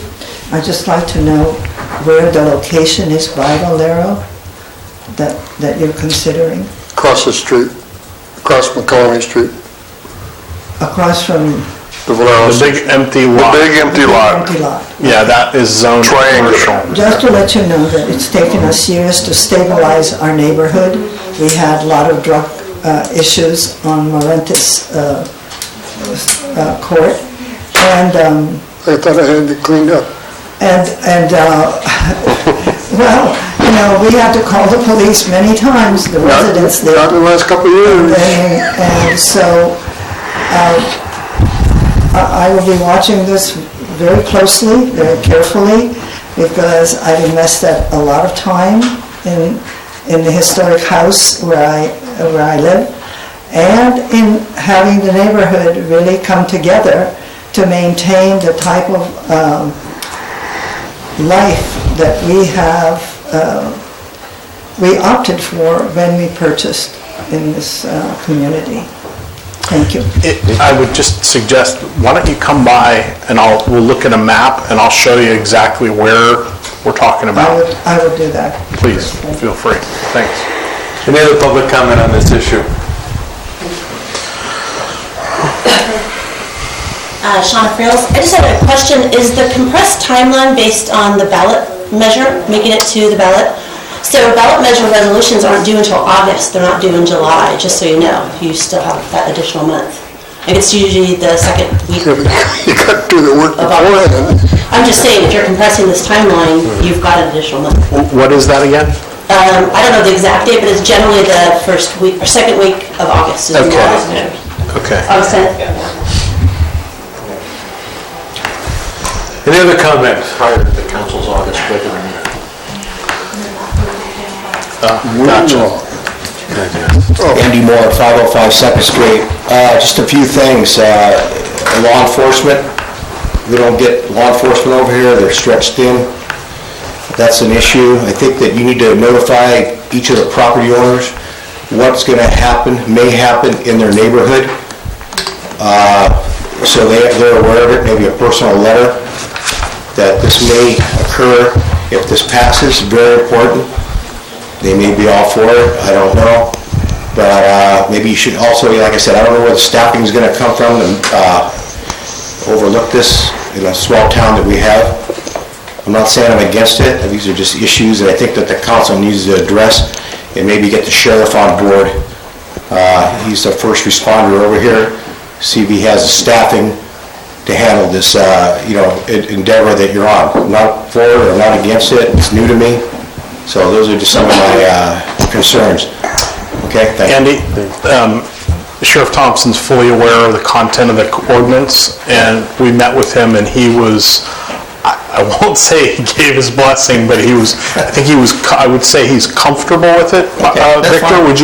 Victor, would you characterize it that way? Yeah. He's comfortable with what we've come up with. That's fine, and so you know, we've met with him and we've gone through it. The gal at 46, Monterey, I think whatever may go in that location, maybe take a 200 square foot radius and send a letter to the people and say, hey, we're considering this, are you guys on board, you have questions? And, you know, I think you get a positive spin out of it if you're up front. Thank you. Thanks. All right, any other public comment on this issue? Seeing none, we close the public hearing. We're going to item B, location of electric vehicle charging stations in the city of San Juan Bautista. That would be me. That would be you. Before we necessarily pick locations, I put this on the agenda just so I can be really transparent and upfront and let you know what I'd like to pursue. I think the fleet, what I call the fleet, I mean all the cars in the state, 20 years from now you won't probably recognize them. They'll be very different. A much higher percentage will be electric. The state is mandating that basically by certain rules and regulations. There's two laws that were recently passed. AB 1083, which mandates state parks, and I will remind you we do have a state park within our city limits, that they install electric chargers near or on their parking lots, and also state beaches. Okay, and then AB 1452 mandates that the PUC tell publicly owned utilities, that would be PG&E, set aside $75 million for grants to cities and other public agencies to install charging systems, because the problem with an electric car is if you go there, they need to, particularly if you're coming from San Francisco or something like that. We are a destination city. We're promoting tourism. Tourists drive Teslas, so we want them to be able to come here, charge up, so then they can drive back to San Francisco without that dreaded disease called range anxiety. So, it is a true disease. Tony and I will never suffer from that. I know. And buy a Prius and you don't have to worry about it. Anyway, that's really it. Open to public comments. I have directed staff to work with PG&E to find how and when and where this can occur. We don't know yet. PG&E is going to have an awful lot of say in it because they own the grid.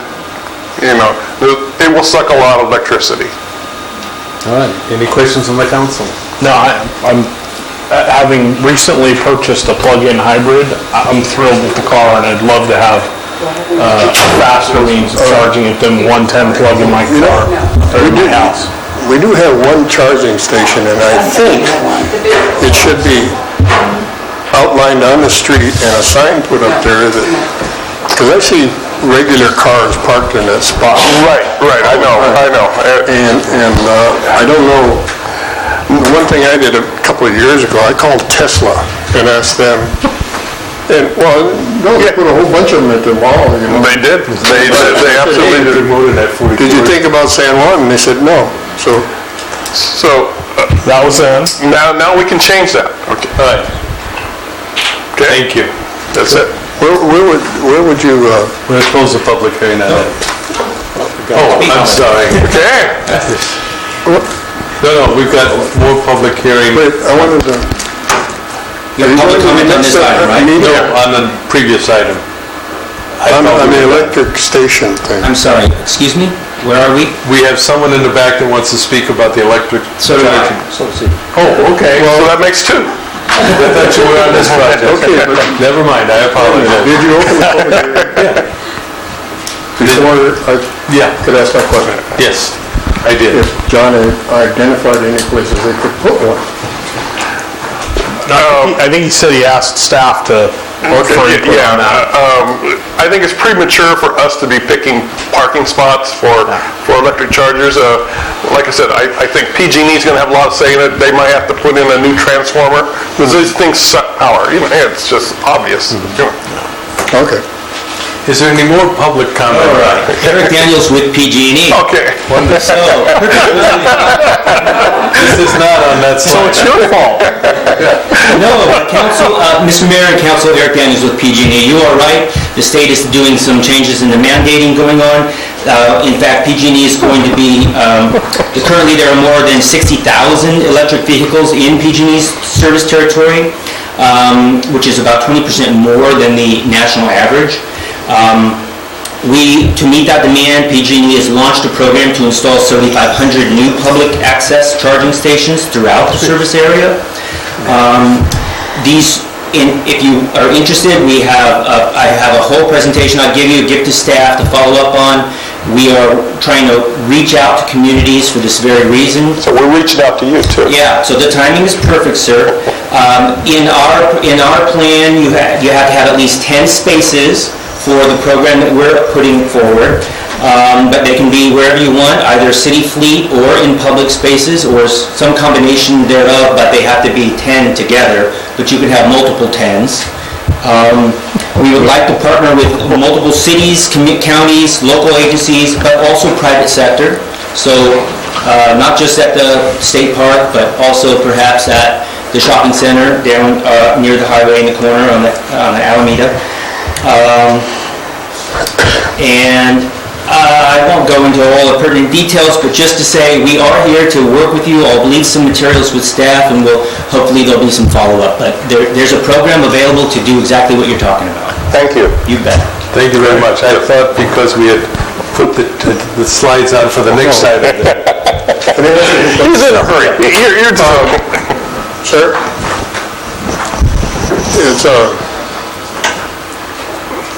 Is PG&E, is the city expected to provide these spaces, or is PG&E going to lease them or something? All right.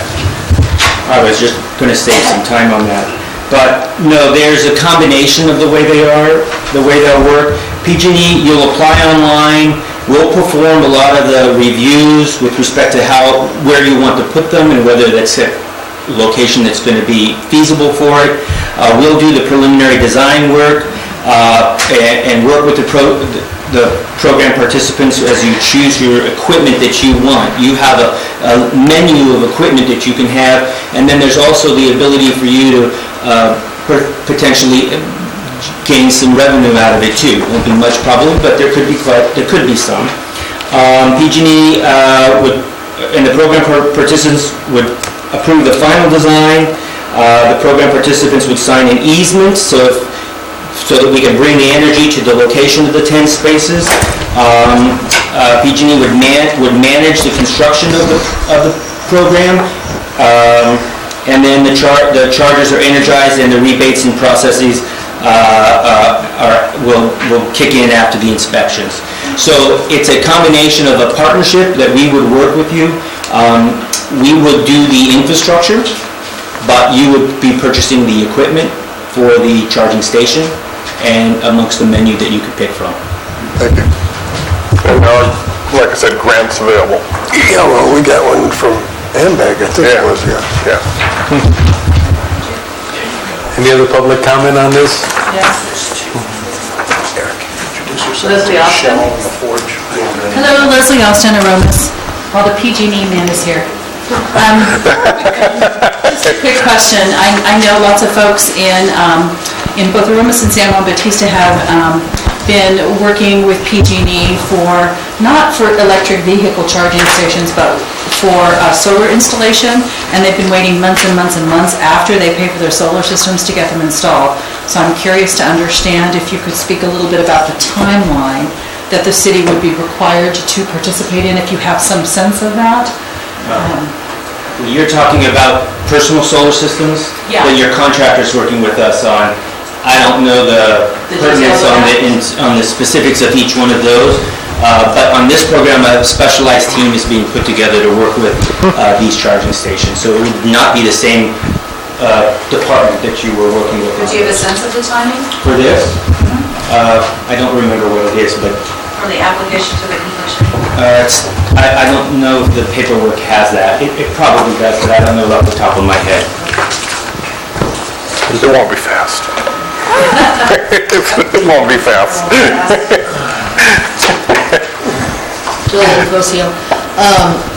It may seem like there aren't a lot of places in the city for something like this, but where that one charging station is now, on McElhenney Street and also on 4th Street around the park, those parking areas are used very little, even when they're having a baseball tournament. They tend to park more on 5th Street and on Polk Street. So those parking places around the park are pretty available. And, it's possible that you can work with Windmill Market on something like that. And I also want to ask, has there been any action on the gas station that was approved and then litigated about 2 years ago? Because they were going to put in 3 or 4, I can't remember the number of charging stations along with that gas station. That was part of what was approved, was that they would be adding electric chargers to their gas station. So that is correct. I think they had a Tesla station and a Tesla charging and several electric charging stations. And the project, the litigation is at the Court of Appeals.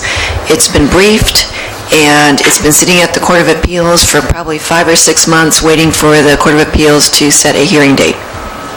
Thank you. Thank you. Any other public comment on electric vehicles? All right, we'll close the public hearing. Move on to the results of the traffic speed and calming. Mr. Mayor, members of the council authorized a contract with Hexagon Transportation Consultants to conduct speed survey and then give us recommendations on low-cost traffic calming measures. Based on community concerns, you asked us to focus in on 4th Street and 3rd Street.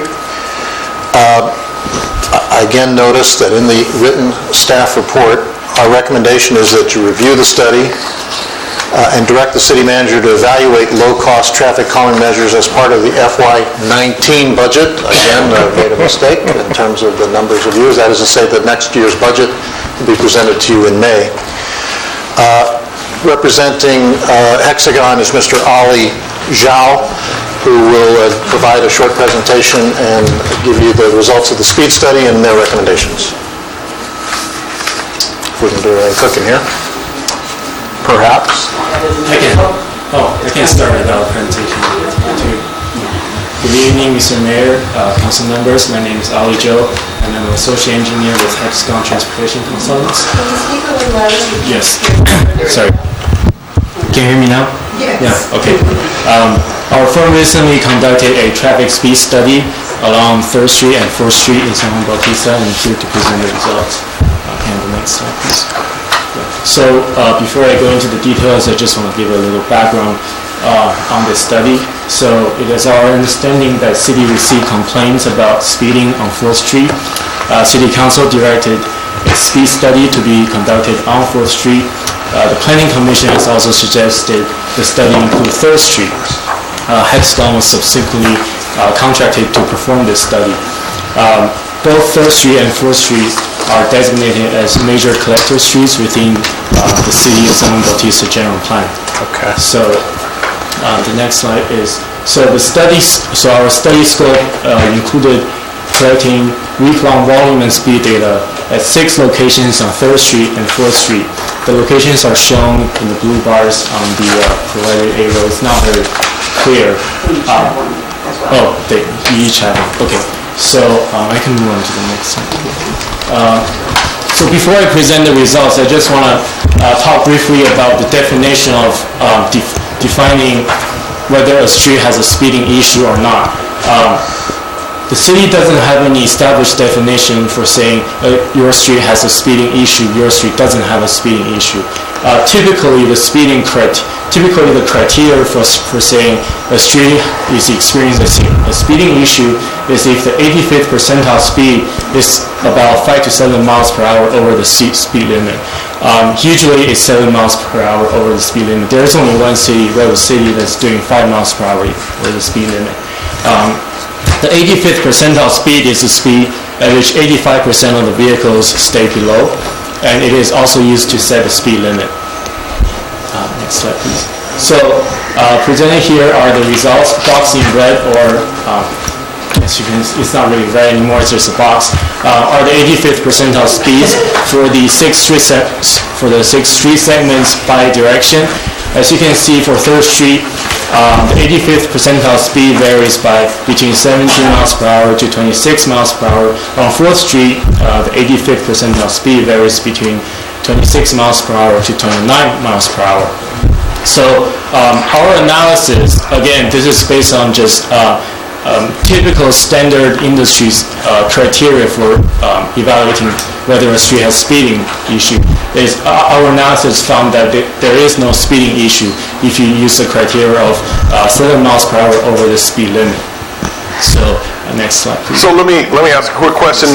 The box, the column over from the box says average speed. And so that is the average speed of the average car driving down either 3rd Street or 4th Street, correct? Yes, by the segment. Okay, so like on 4th Street between Talani and San Jose, the average speed is 22 miles an hour? Yes. And the 85th percentile, which would be 1 standard deviation, right? Yes. Yep, is 26 miles per hour. Miles per hour, yes. I remember statistics pretty well. Yeah. So, again, this is all based on the industry standard. Because we did not find that any street segment is traveling, it has a speeding issue of 7 miles per hour over the speed limit. We do not recommend any physical traffic calming measures such as speed humps or speed cushions. Doing so, in putting in speed humps or speed cushions at such locations may have unintended consequences, such as you might divert traffic from 3rd Street or 4th Street, where they are intended to stay on because they're major collector streets, onto nearby parallel streets such as 5th Street or 2nd Street, which are designated as local streets by the general plan. However, the general plan does recommend complete street improvements on both 3rd Street and 4th Street. Complete street improvements are improvements that will make the street more pedestrian-friendly, more bicycle-friendly, at the same time accommodating the traffic volume that needs to be served there. So we do suggest that there could be, the city could implement complete street improvements, and the next slide shows some of the possible improvements that we can implement. It's not showing up very clearly here for the members of the public, but I'll briefly talk over it. Certain improvements that we can do for complete streets include striping in edge lines for the travel lane. So this formalizes the travel lane from the parking lane. So for example, on 4th Street between Washington Street and McLean Street, the travel lane will be 12 feet wide, the parking lane will be 8 feet wide. And then you can also strike in share signs on the street, defining that this street is to be shared by bicycles and vehicles alike. You can also at certain intersections put in high visibility crosswalks. Some of the 3rd Street intersections already have them. Along with the high visibility crosswalks, you can put in advanced warning signs saying pedestrians are crossing at the next intersection. And if your intersection is unsignalized on one street, you can put in yield signs saying vehicles should yield here to pedestrians that are crossing. So these are the general improvements that you could make for complete streets improvements. And these improvements generally by design have a side benefit of reducing traffic as well. So that concludes my presentation. Any questions? I'm happy to answer. Any questions from the council? No, thank you. Thank you. All right. You're gonna go home and explain to my wife why we're not getting street lights. Yeah. Open as the public comment.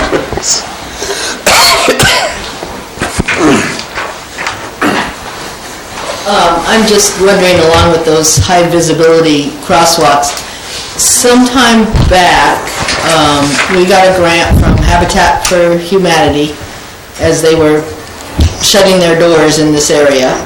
They had some leftover funds, so to speak, and I was on the panel that was giving out some of that money and requested some to go to the city of San Juan Bautista, and I honestly can't remember right now without looking it up if it was $3,000 or what it was, but it was for a raised crosswalk for the school, either on 3rd Street or 4th Street or both, as you're coming into town. And those funds, I'm sure, were set aside and are still sitting there waiting to do something.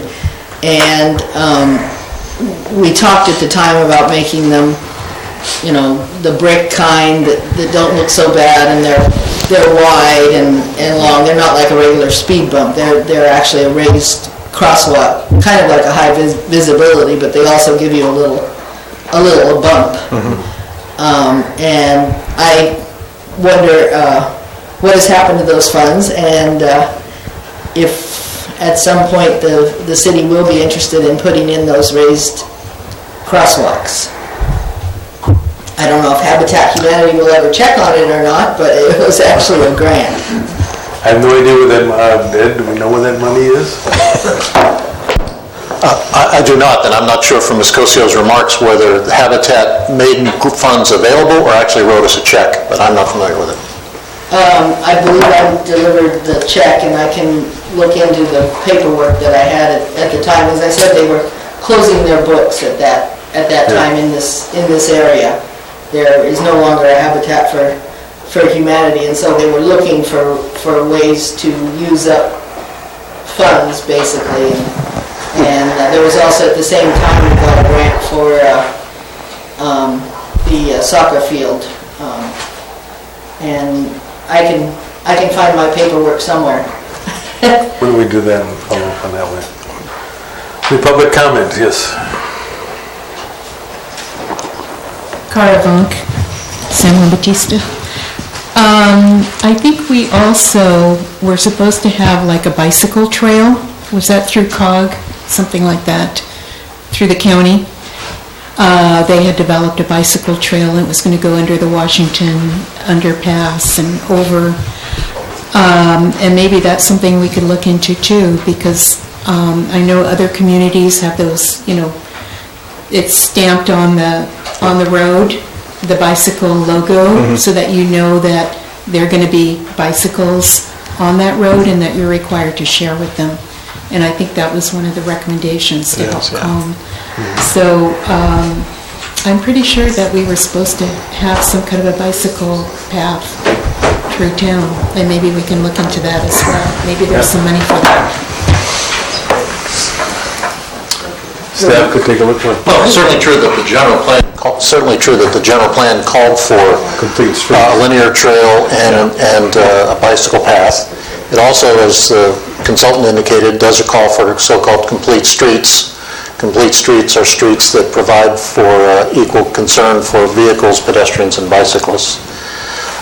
And it is also true that various transportation funds can be made available for the implementation of some of the recommendations from the consultant and for the bike paths. And I know that the Assistant City Manager, Ms. LaForge, is very interested in that project and is pursuing it. And that leads to repeat my recommendation that we consider these things as part of the budget process. Good idea. Can you park in a bike lane? Yes. No, not on a bike lane. No. Well, it depends. Well, we'll ask Mr. Joe to explain it. There are various kinds of bikeways, class 1s, 2, and 3s, and ones that are shallows you can't park in the... Well, like in San Jose now, I see several places they have a green, probably 3-4 feet wide. And can you park in that, or? Technically, you're not supposed to park in the bike lane. On 3rd Street and 4th Street, there are, the street is wide enough where you can have a dedicated parking lane on it. And the bike lane would be? No, on 3rd Street and 4th Street, it wouldn't be a bike lane, it would be a bike route where the bicycle would share the road with with vehicles. Yeah, thank you. If we could do that on Franklin Street. Yeah. Any other? Rachel Ponce, 4th Street. So this is very disappointing for us that live on 4th Street. I don't know how it could be measured that the cars are not speeding. The only thing I can think of is these cars saw the cables and slowed down, because it is just, maybe a radar gun would work better, because every time that you have that that thing that measures how fast you're going. The radar trailer. That one that I think is on Monterey right now. Well, everybody has to slow down when they see that thing. So, you know, the cars are speeding through 4th Street. They're not slowing down at anything. And I doubt that the people that speed through 4th Street are going to be that cautious about somebody on a bike. You know, they're not cautious at all. And it's usually the same people that speed through 4th Street. The only ones that don't speed through 4th Street are the tourists. Thank you.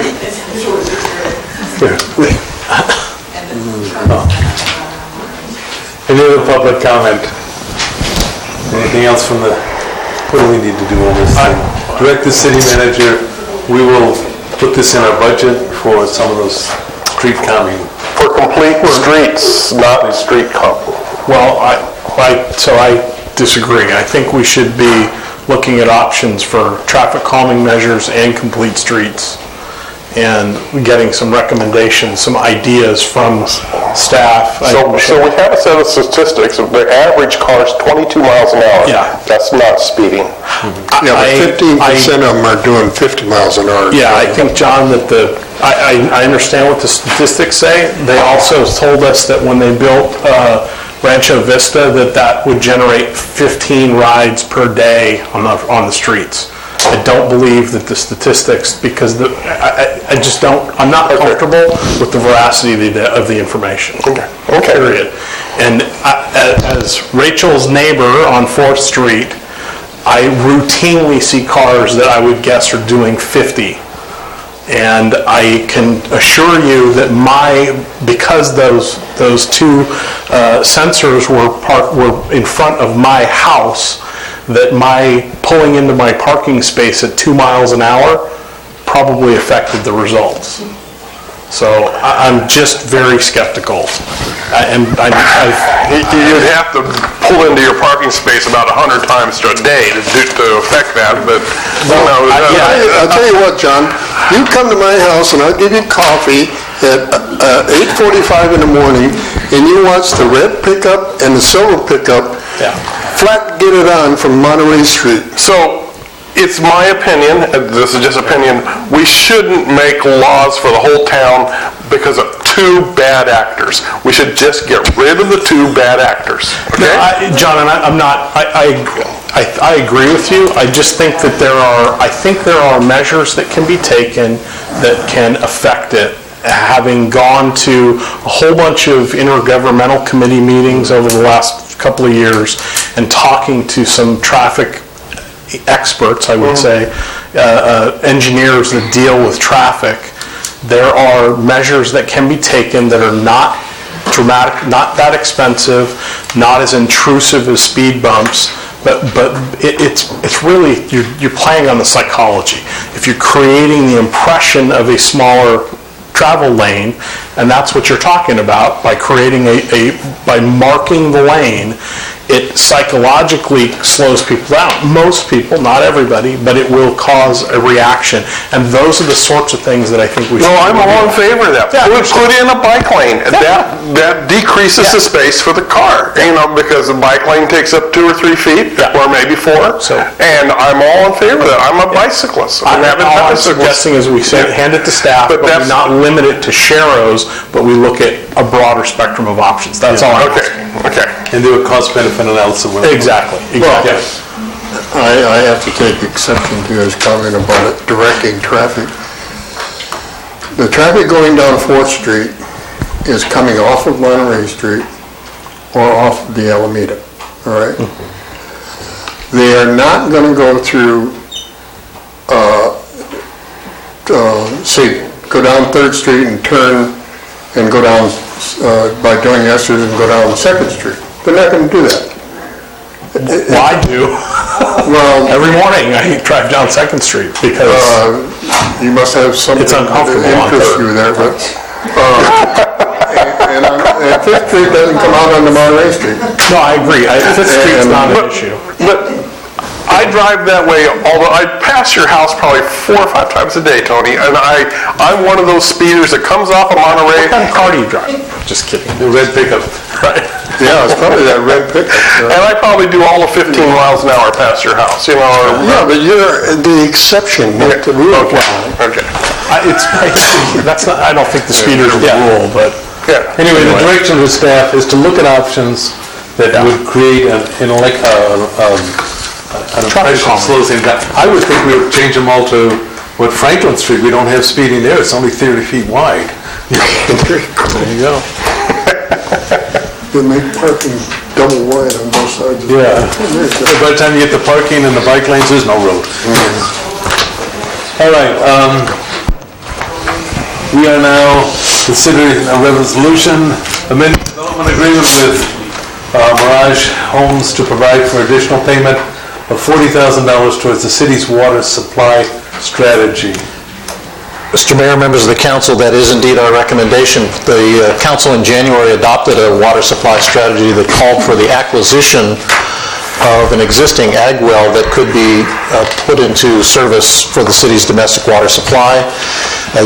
We have reached business terms with the owner of that well, Coke Farms, and part of that is an agreement to provide 5 sewer and water connections to the industrially zoned parcel, and that has a cost. That cost is about $80,000. The cost would be shared half-half with Meritage Homes and with Edenbridge, the developer of Copper Ridge. Yeah. Copperleaf. Copperleaf. The leaves and the ridges, I'm sorry, apologize. Meritage has a development agreement, unlike Copperleaf, and Meritage would provide $40,000 if we'll amend the development agreement, and so our recommendation is that you authorize the city attorney to prepare through this resolution and this mayor to sign an amendment to the development agreement that would receive an additional $40,000 from Meritage. We'll also receive $40,000 from Edenbridge. All right. Any questions from council? Let's do it. All right. That's the only change is we're going to accept another $40,000, and we're not going to change anything else in the agreement, right? Okay. Okay. Public comment on this? Open the floor. No comment. Close it. I need a motion. Oh, you thought you were going to get away that easily. Oh, God. I'm sorry. I was actually filling out a little form. I am still a little confused, because when I read it, I saw that, I think it was $1.1 million towards our water issue is coming from Meritage, correct? That's what you're calling the Rancho Vista? It's out there. That's what the name of the Rancho Vista developer is. And the other one is called Edenbridge over here. Yes. And Edenbridge is contributing very little.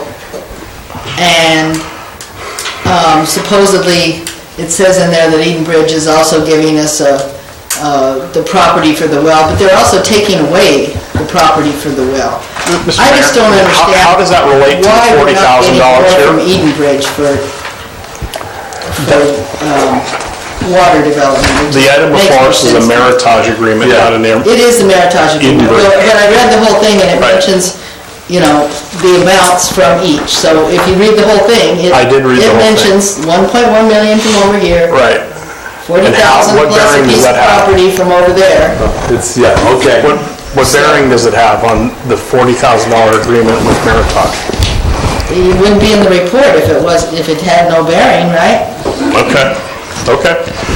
So, Mr. Mayor, I can address it. So the $1.1 million figure comes from 3 aspects of the development agreement with Meritage, the developer of Rancho Vista. The first is they will pay water connection fees, as any new development will. As part of the development agreement, which we have with Meritage, but for which we do not have with Edenbridge. There is no development agreement with Edenbridge. But under the development agreement with Meritage, they've agreed to contribute another $400,000 or so, plus or minus. And more recently, they agreed to contribute $100,000 on top of that, and tonight we're asking to contribute another $40,000 on top of that. Combined, Meritage would be contributing about $1.1 million to the city's water supply. Copperleaf, being developed by Edenbridge, will pay water connection fees, approximately $380,000 today. They're getting a credit against that by not just providing land, but developing well 5. So they're paying $380,000 toward the solution, plus the $40,000 that they will be generating as well. They're about a third as many units as Rancho Vista. Thank you. That answer the question? Yeah, but very quickly, you said they are paying towards the development of the well? Yeah, they drilled it and everything. That's a lot of money. They paid for that? Yep. Yes, as we've said, yes. Good. That's a lot of money. That's very helpful. Yes, I was not aware of that. Thank All you. you had to do was that. All right. Any other public comment? I don't see any, so I'm going to close the public hearing. I need a motion on this. Make a motion, a resolution of the City Council of the City of San Juan Bautista amending development agreement with Meritage Homes to provide for an additional payment of $40,000 towards the city's water supply strategy. Second. All right, I have a motion and a second. All in favor, say aye. Aye. Aye. 4-0. Right now, we're going to take a short recess. Thank you. It's called the Over 50.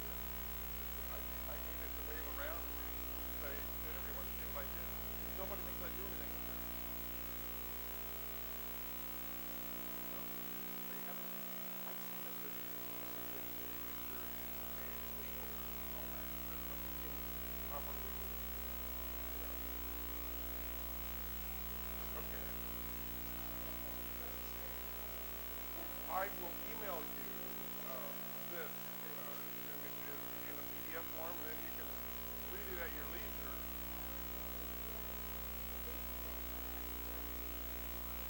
Just Christmas.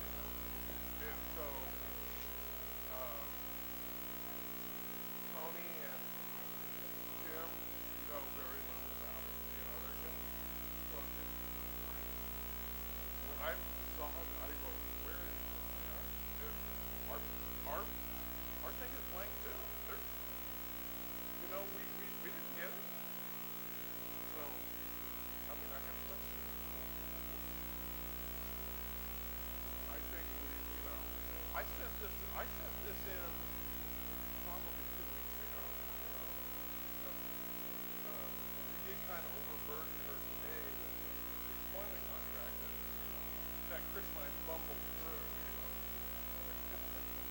or yesterday we sent it in to her, and we just kind of sent her general outline, and she had to come up with, we didn't know what to do.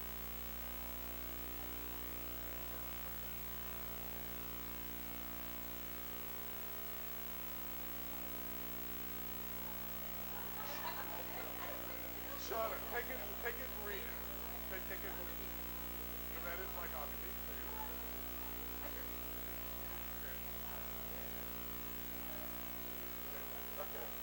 Okay.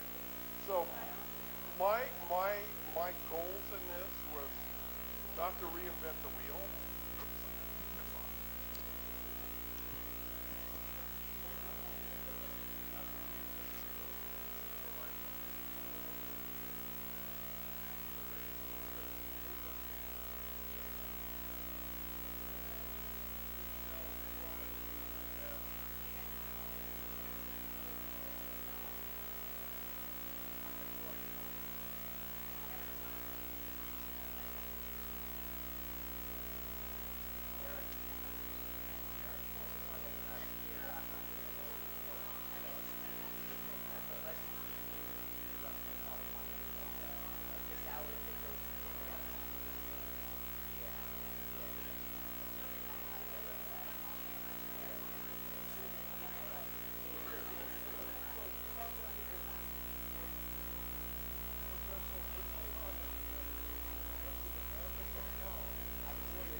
break's over. We are now on item, first reading of an ordinance revising the appointment process for planning commissioners.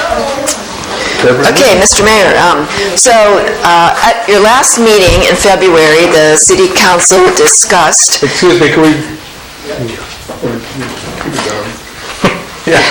Okay, sorry, at your last meeting in February, the City Council discussed simplifying the process for appointing planning commissioners so that rather than having a process that was fairly convoluted where each city council member would appoint a planning commission, then go to the city council for approval.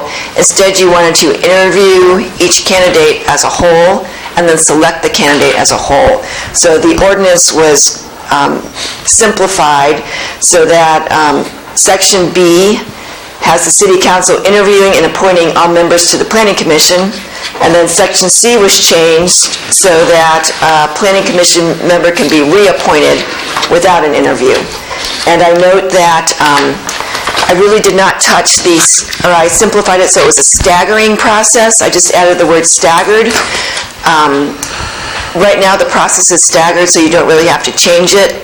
Also, the Planning Commission currently has rules of procedure, and in their rules of procedure, they provide for a staggered process. So you can really just have it simple in your ordinance to just say the process shall be staggered.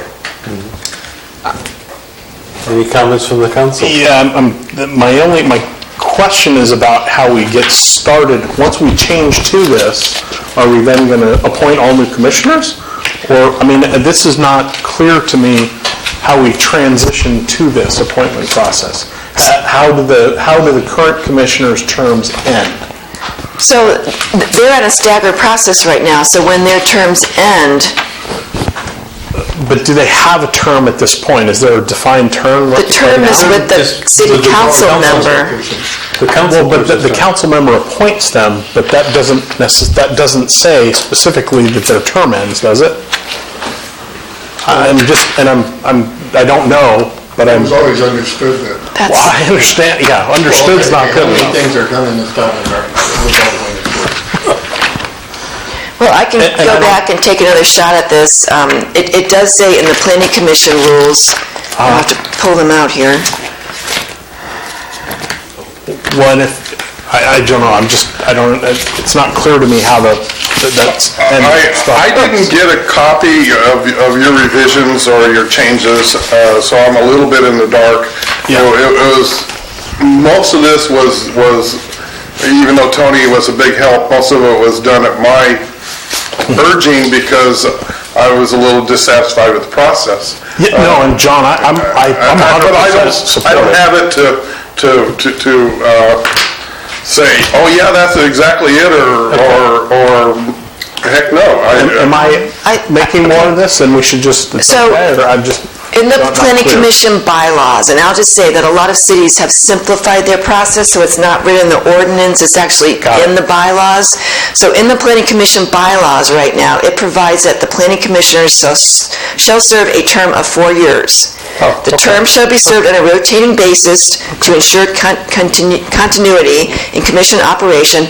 Every 2 years, 2 commissioners shall be appointed for 4-year terms. Every other 2 years, 3 commissioners shall be appointed for 4-year terms. So that was not completely followed before, but that is what is in their bylaws. Okay, so that seems pretty clear. That's not the way we did it. I'll agree with that, but that is in the bylaws right now, so ask how this will go. I know, but that's not the way we did it. Because I was on the planning commission for 10 years. 2 and 2/4. Yeah, well, you can be reappointed, that's Yeah, what... well, what I'm saying is, if you look at the makeup of the planning commission now, I appointed David Medeiros. I understand, or thinking that his term would be the same as mine. Right. And that obviously, now apparently that's not correct, but... Well, I will agree there's a process that we followed that isn't exactly in the bylaws. And at one point I saw these bylaws and I thought, perhaps they should be changed to reflect the actual process. But now we're going to this new process, and so they actually reflect what was the process probably prior to the ordinance being revised so that each council member appointed. I think what Chris is asking is, okay, with the present planning commission, do we go back and determine when they got appointed and, okay, they were there for a 4-year term, or? Yeah, I mean, I think that's, the bylaws are what is directing it. Well, I mean, the existing, the bylaws and this call for a 4-year term, so everybody, you know, my appointee, Jim's appointee, your appointee is going to end at our term because they've been there for 4 years. Yeah. And this calls for, in your case, where you've recently appointed Dave Medeiros, it says that they're being appointed for the unexpired term of the person who left. Yeah. Right. So that's clean. So at the end of this year, 3 seats become available. That continues the stagger, and it seems clean now that you've... So we may want to have city staff actually prepare a chart, just when people came in, whose term they're fulfilling, and then when their appointment needs to be up. I mean, typically, you would see that, and it would even be on the city website, so it was clear to the public. That's a good point. So I think you should direct the deputy city clerk to have that posted on the website. And just to apologize to Councilmember Freeman, I did not put the red line ordinance in it because I basically just struck out several paragraphs having to do with the old process and just added B and C. So I didn't feel that a red line was necessary, especially since you directed me at the last meeting to actually do this revision. I didn't put a red line version. It seemed like it would work out with this, with the 2-year, or 2 and then 3. Yeah, it's good. In November, there's going to be 3 openings on the planning commission. Right. Yeah. And then, but then the ones that John and I guess Dan appointed, they have 2 more years in their term. Right. Yeah, then that'll be the stagger. The only, exactly, it seems clean. Well, to me, it seems like the only reason that we were doing it the way we were doing it was because we were having such a hard time finding planning commission. Understood. And, Trish can tell you, the last time, well, I guess we ended up with 3. Yeah, and there was a 4th who didn't apply because he didn't, you had 3 applicants and you had a 4th that was interested but didn't apply because he'd heard there were 3 applicants. That was very unusual. Usually you had to go, as I say, in the cemetery term, dig them up. Nice. And I'm used to the old way where that was your campaign manager that you pointed to the planning commission and it was a political thing, but that's not a good thing. That should be a profitable job, the way you're talking. Never mind. Never mind. That was an anti-corruption joke. Any other comment? Okay, public hearing. It's open. Carbon. I think the changes you're making are really great. I think you'll have a chance to vet all the applicants and pick the best person. But I want to remind you that you will also be appointing the Historic Resource Commission person. Forgot that. Or board, Historic Resource Board person. And in the ordinance, there are specifications, qualifications that you need to look at. They need to either be an archaeologist, an anthropologist, a historian, or someone interested, which is usually the category that we choose from. And I won't belabor it, but there's a whole process, and we've kind of fallen off the wagon of being a certified local government, which requires training, reporting, and all these things. And that allows us to apply for grants, which we have done in the past. We got a $25,000 grant in the past and another $5,000 grant. So I'm hoping that you'll be more aware and maybe encourage our HRB members to get the training that they need. Thank you. Thank you.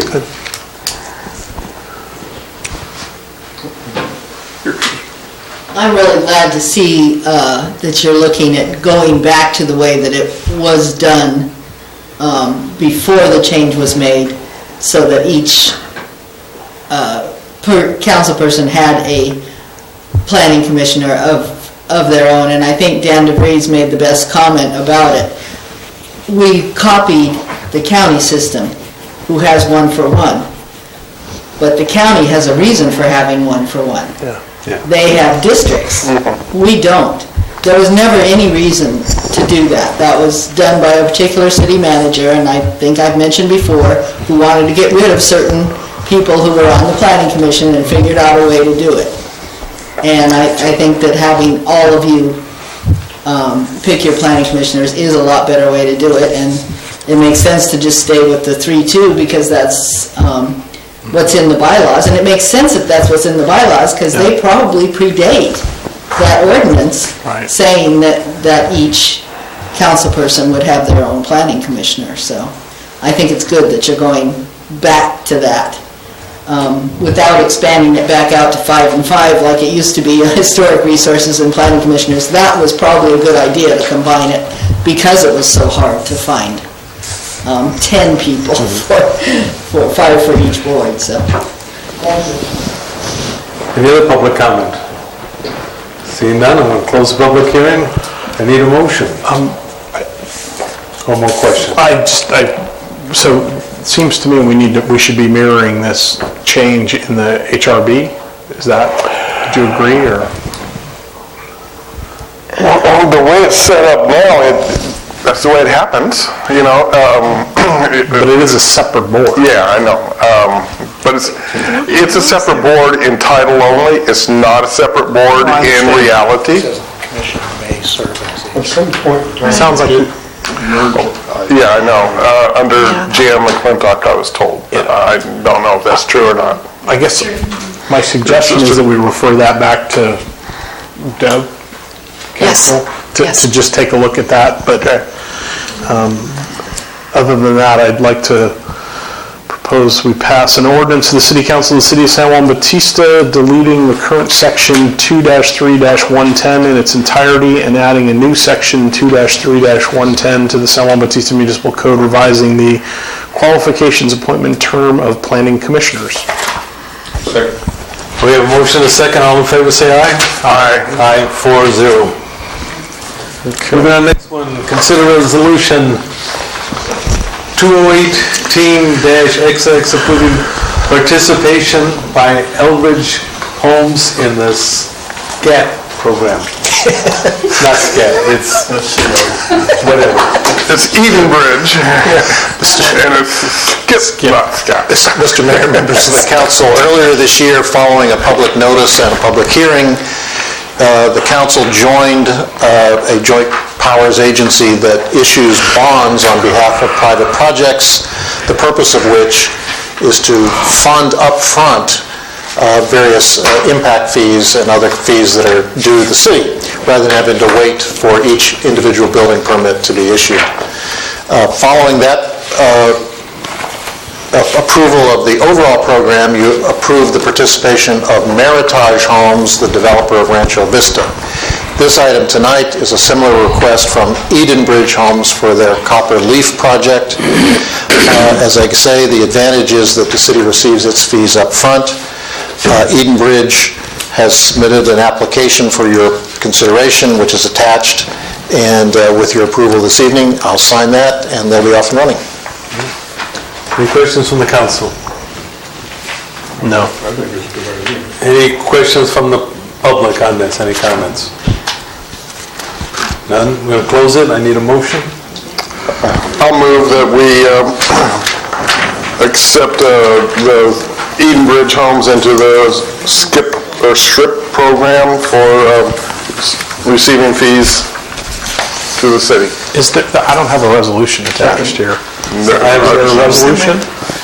Yeah, this. Where is it? Or is it on the back? Yeah. You don't have this? There's nothing in my box. I don't have it. Right. Mr. Mayor, the certification by the city manager on behalf simply asks that the council, that I have been duly authorized, and so whether or not we have a resolution, I think a motion would be sufficient for Skip's purposes. Skips. Skips, We have a motion, we have a second? Yeah. All in favor, say aye. Aye. Aye. 4-0. Where are we now? Okay. Move on to item E, consideration of extending American Tower cell tower lease. Mr. Mayor, members of the council, at last meeting, we presented you with the proposed amendment to the cell tower lease. The council asked us to go back and talk to American Cell Tower, which is a master lessee, about the potential to reconstruct the tower or to further camouflage it so as to reduce its impact on the horizon. We provided a photograph of the existing tower in your packet. It looks like a scraggly tree. The American Cell Tower, maybe like a Charlie Brown Christmas tree. American Cell Tower declined to reconstruct the tower, but did offer to provide an additional $10,000 up front if the city would install landscaping, the planting of trees that would further soften the horizon in such a way as to meet our objectives but not interfere with their reception and delivery of their cell tower signals. So they have proposed an additional $10,000. That's reflected in the lease that's before you, and our recommendation is you approve the lease amendment. Questions? We have a resolution to that effect. So my only question is, when we get this $10,000, what type of tree do we put in? Who puts it in? Because I'm afraid that certain, my wife knows a lot about this, and I know nothing, okay, on trees. But there's certain trees that spread out roots and dig up sidewalks and dig up cell phone towers and dig up anything. I just don't want to see, A, the cell phone tower disrupted, and B, the trees fall into death by lack of attention, because it is kind of up where a lot of people don't go, you know, and I went up and looked at it a week or two ago, and it's kind of, you know, it is a scraggly looking tree up there, you know. Any other comment on the council? First of all, I want to apologize for, this thing has been up there for I don't know how many years, and it's one of those things you pass by or whatever you're driving down, you never even see it. I didn't know. And I take exception to that. That doesn't look like a Charlie Brown tree. That's a nice tree. And the only thing I can think of is somebody's got to talk to a nursery. They planted oaks or something that take 400 years to grow, and I don't know if it's pine trees or something. We should contact somebody if we got $10,000 to spend on it. Absolutely. Find out what kind of trees, you know. I know you don't want to do the ones like at the cemetery. I got the flowering plums and the crepe myrtle and whatever else. You know, they don't get big enough. I think we should take maybe 1,000 or 2,000 of it to hire a master arborist or horticulturalist to decide what type of, because I certainly don't have the talents or skills to know what tree goes up there. I would suggest that our assistant city manager is perfectly capable of addressing all these questions, and that we should really move on. For some reason, she's hiding behind you. Because she's a pretty smart lady, Okay. Well, in my experience. And I drove by and never saw until somebody else was driving, and I could actually look, and then... Because if you're looking at that tree while you're driving there, you're in trouble. Well, you know, the way Dan and I were talking the other day, it was like we're still just a cow. Public comment? Yeah, public comment? Dear God. Carl, San Juan Batista. I was around when this first came up before I don't know if it was the planning commission or the city council. And they were required to do the landscaping and to maintain it. That was part of the contract. And so I don't know if anybody has enforced the contract, but if we're just taking that $10,000 up front, then we're going to be the ones responsible for making sure that everything stays watered and that everything stays looking nice. And frankly, it is an eyesore to have all that stuff up there, up on our beautiful hill. So I think this is really an important issue for the city. And I think you should really figure out, how we're going to keep this area landscaped and looking good, because they have not kept their bargain. Thank you. To comment to that, the city has not kept their part of the bargain. We were supposed to landscape around the reservoir. Yeah, it's really ugly. It's really ugly. Every time I see it up there, I wonder why it's like that. Or something, I don't know. So the city is on board too. All right. Any other comment? Close the public hearing. I need a motion. Okay. Oh, it's a resolution. Yeah. Motion to adopt resolution 218-11, approving an amendment to the lease to provide a one-time payment of $40,000 of extension of 8 5-year terms for a total of 40 years and an annual rent escalator of 3% a year.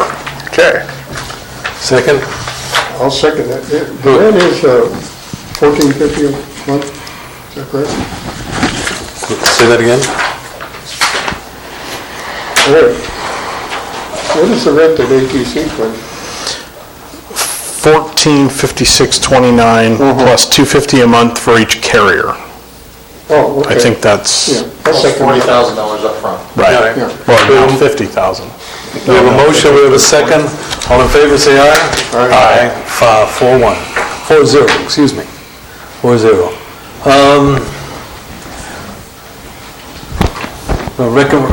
Next item, recommendation by the Strategic Planning Committee to designate a portion of the city-owned property located between Washington and Lang Streets as a future location of a dog park and a community garden. Do we have a staff on that? Oh, Shauna, please. Is it me? Yes, ma'am. Mr. Mayor, members of the City Council, Shauna Frills, the Chair of the Strategic Planning Committee. The City Council has asked the Strategic Planning Committee to form a task force that's focusing on parks and Parks Master Plan. Tonight, we are asking the Council to consider designating a portion of that city-owned property that's on Lang in Washington as a potential location for a dog park and community garden. Our recommendation really is just to look at a portion of it and ask the council to consider sort of almost a pre-designation to assist us in moving forward with that master planning process. So the idea is to get the council's feel on designating that location as a dog park and community garden so that we can move forward with the master planning process itself. And that's what's before you. My only comment on this is I was part of the county parks master plan, and we worked very hard trying to get public input. And whenever the public got the impression that we'd already made up our mind what we were going to do with it, they just quit getting involved. And so my only concern, I think the ideas are good, but if we predetermine it, then I think it's going to inhibit public input from what people want to see in their parks and in different areas. Okay. Should we possibly consider having more public outreach maybe in that community itself? And I know we've got ourselves on the city's website now, we just did that, so that the public knows when the Parks Master Plan Task Force is actually meeting. We've got some Facebook posting that's going up, and I believe the city's doing social media posts for us as well. And I think we're moving forward with some noticing in like bulletin boards and that sort of thing. Okay, that was my only concern, that having been part of that process, if they thought we were just going through the motions, it had a chilling impact. But other than that, it's a great comment. I have to agree with you. Absolutely. Any other comments? Your committee is going to come up with a plan for all the parks in San Juan? It's a master planning process, yes. At that same time, can they include this? I mean, it is a park. Yes. I mean, it has to be used as a park. It's a city-owned parcel. I believe a city-owned parcel with the intent of using it as for public space, right? Well, we got it from Farmers home loan for $1. Goodbye. Well, it was foreclosed on, and then the only way they could get rid of it is either sell it to us or some other public entity. Okay. Anyways, that's a part, so could your committee, say, come up with a design where the dog park's gonna be and the toddler's lot and...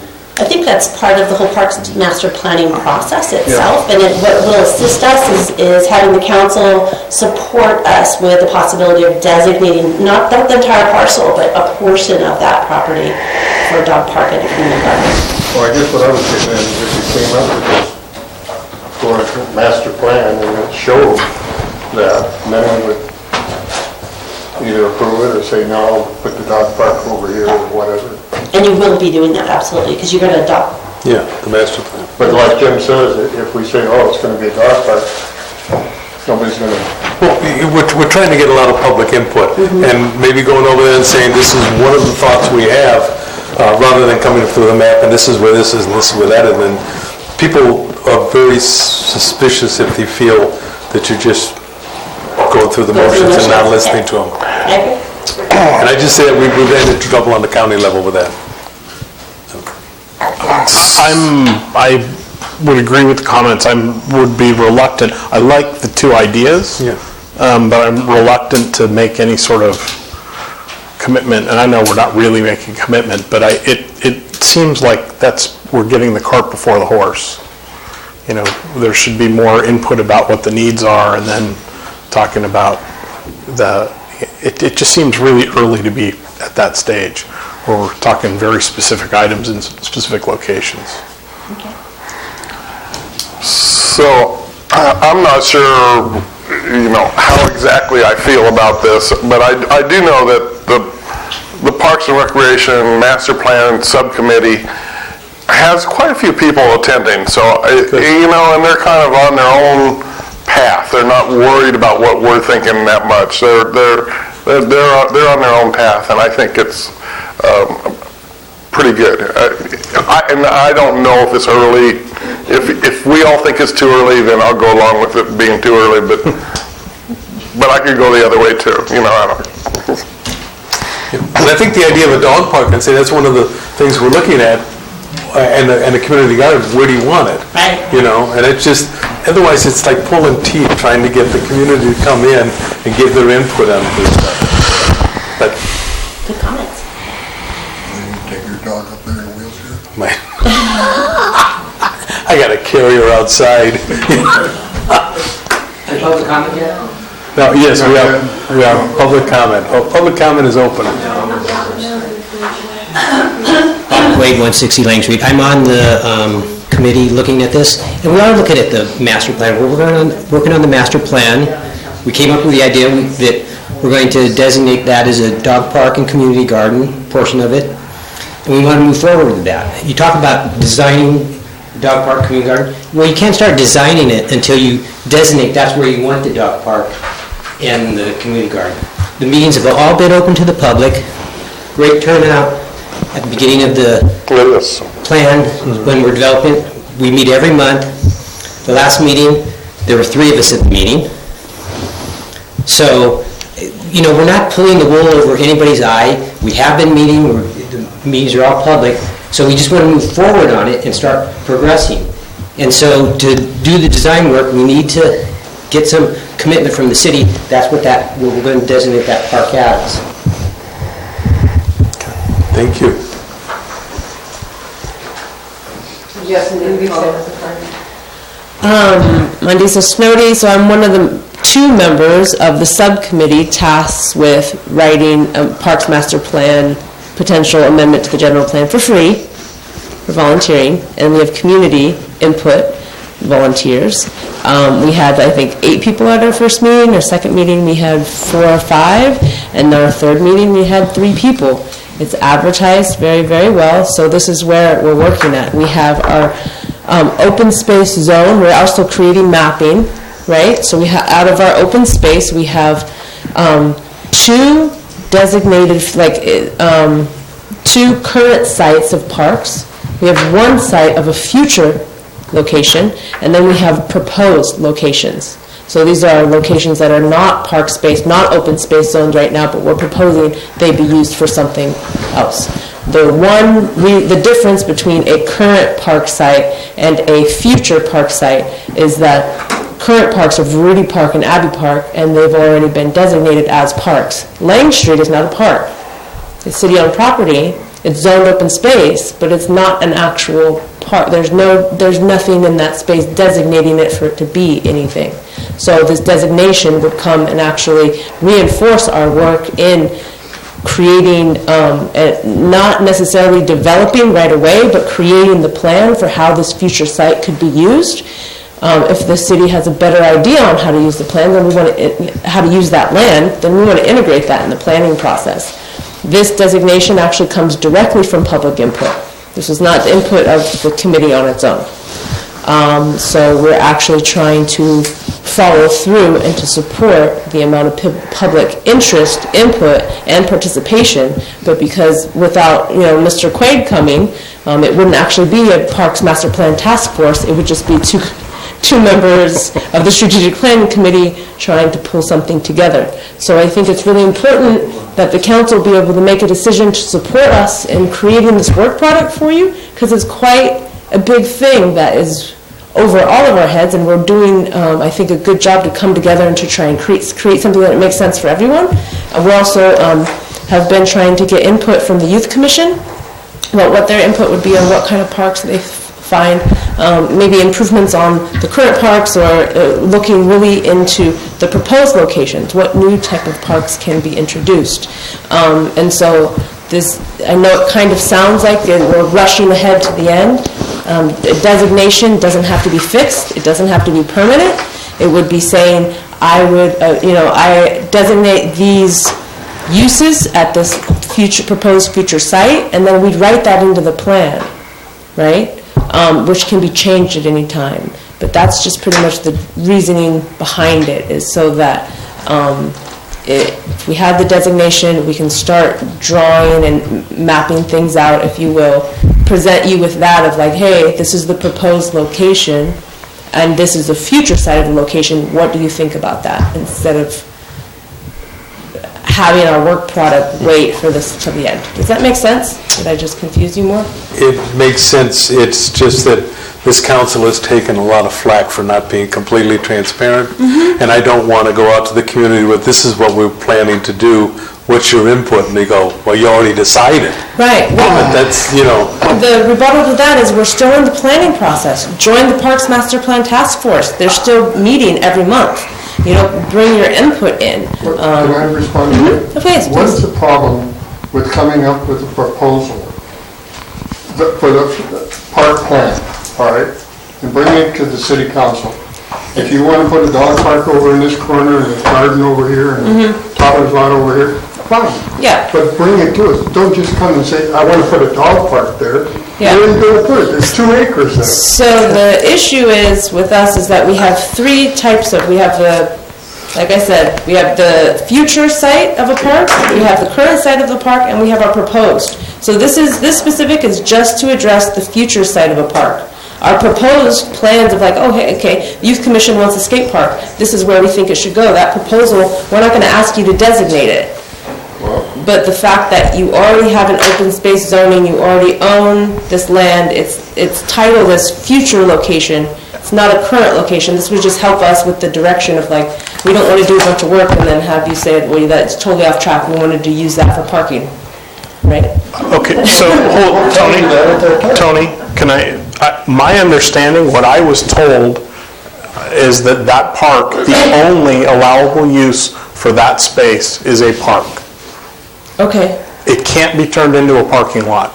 It can't be sold to somebody else. It can't be developed to houses. My understanding is that there's some sort of deed restriction that can only be used as a park space. That's I don't know if that's true. Where would we get that information? Can I finish? That's the truth. What he's telling you is the truth. I don't think that's true. Okay, guys. Zoned as a park. Mr. Mayor, can we rein this in? Yeah, pardon? Can we rein this in? Yeah, let's. I'd like to finish what I was saying.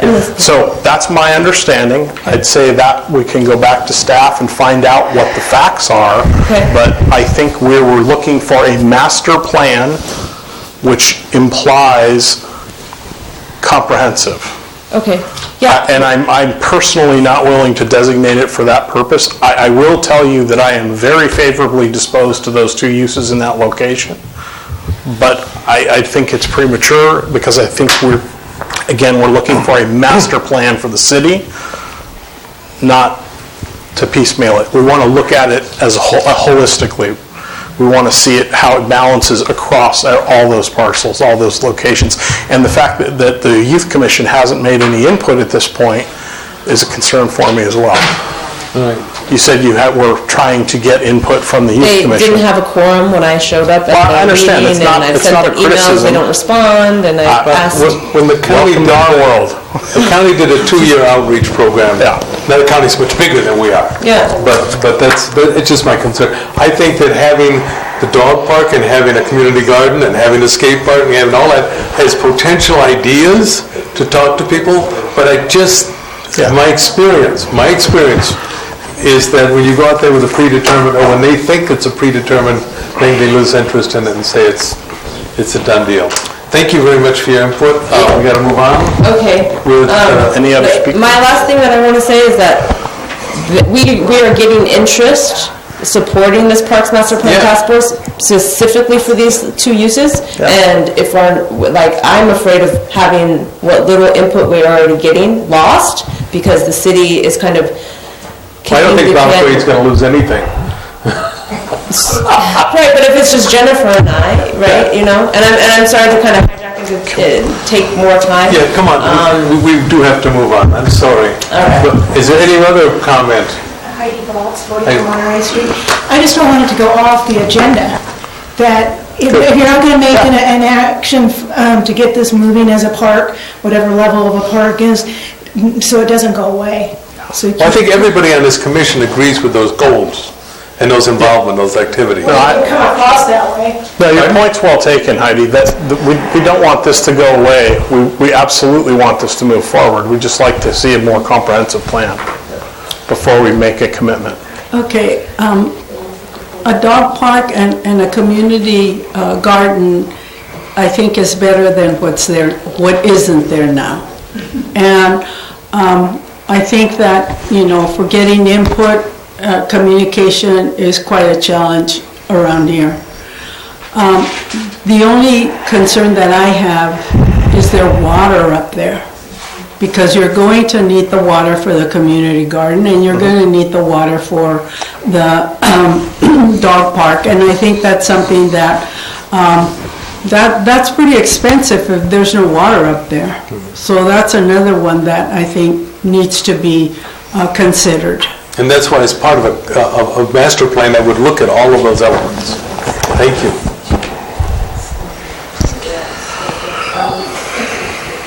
Mary Ellen Thomas, 45 Monterey Street. I would quickly suggest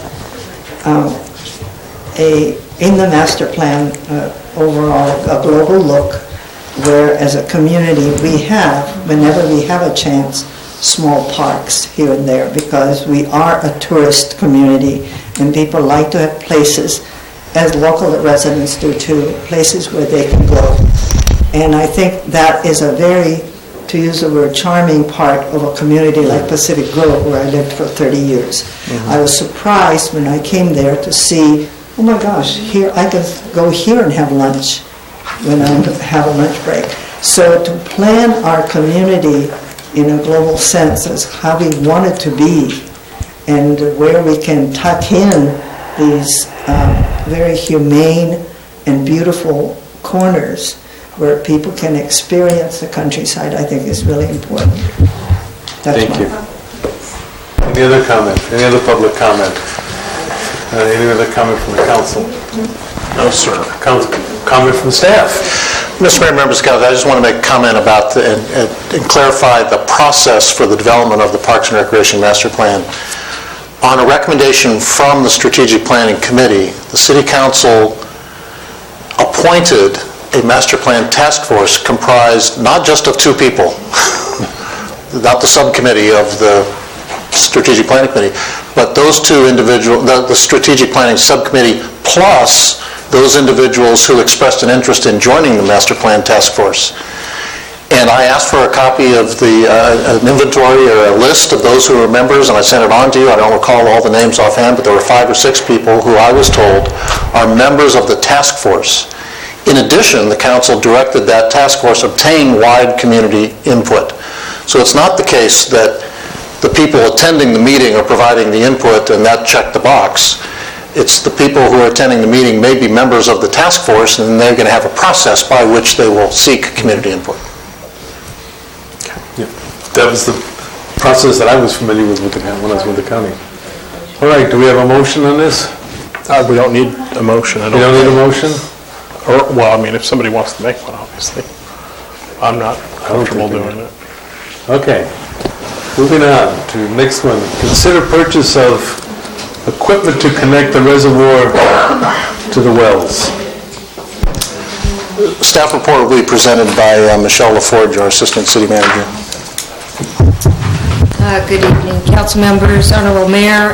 This is a topic that discusses water, and it is suggesting that we purchase a communication system between the reservoir and the wells so that we can monitor and control remotely and also communicate the well status and the water level status to the public, so it's open. What this would do would save labor. Right now, we're using labor to drive up to the wells every day and check the mechanical level. And if it falls below a certain depth, then we'll go out to the wells, turn the wells on and off. If we purchase a telemetry system, it'll have set points and it'll enable the reservoir and the wells to communicate with one another, and a system manager to change the settings, turn the wells on and off, and so on and so forth. The other big benefit of this would be for public safety. In the event that we have a fire, the fire department will know where we are with the level at all times in the reservoir, and they'll be able to call in extra water if necessary from, basically helicopters or other fire trucks. So we're going to get 3 proposals. I've got one already, which I have here that I can share with you.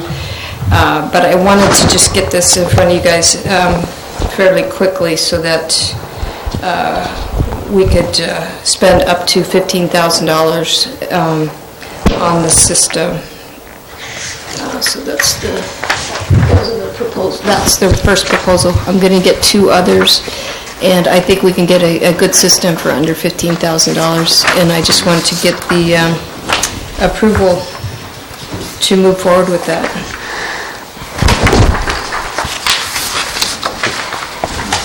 Thanks. Would this use cell phone signals to get it down to the city office here, or the Public Works office? It would use line of sight. Okay. RF. Okay. So there would be an antenna at the Public Works Yard, and we would have monitors there, and we would also have monitors here that would display the situation. And then on the website, we are also going to display the status of the wells. So there'll be phase 1. So phase 1, I think we need to have basic monitor and control of the levels and the flows. Stage 2 would start to add in the quality of the water and the flow, the output, the pump behaviors, so we know when a pump was failing. So we could start adding those things. The other thing to note is there is hardware that's currently sitting up in during the Big Bond Act. We bought this overkill telemetry system that was never hooked up. So we're using all the hardware out of that panel. There was also an old telemetry system at the concrete reservoir, which is pure RF, with very antiquated system, but it has some antennas that could possibly be used as well. So we're recycling, reusing as much of that old hardware as possible with this system. Any other questions? Okay, Council. No, thank you. We'll open this. Is there a chance, like the new wells that are going in or have gone in, they're in residential areas, let's just say, is there a chance that we can run, hook it up to the internet, Ethernet cable out there or something? I know it's too long, but definitely. Because you could get more sensors and get more information off of a system like that than just. In fact, I can look into that with this system as well. Go ahead and use an internet, because we are looking at that for the lift stations as well. The lift stations are equally important to be able to remotely monitor and control the lift stations is important. We've had some issues with the lift stations, as you know. So we are looking at internet for the lift stations. So we're actually in contact with our internet provider right now. Yeah, you could just run a modem down there off the pole, drop a line and modem and. Yep. So that's, I'll take that. For the pumps at least, yeah. Incorporate that in the spec, yeah. Okay. Any other questions from council? No, sir. Any questions from the public? Good, none of us understand it.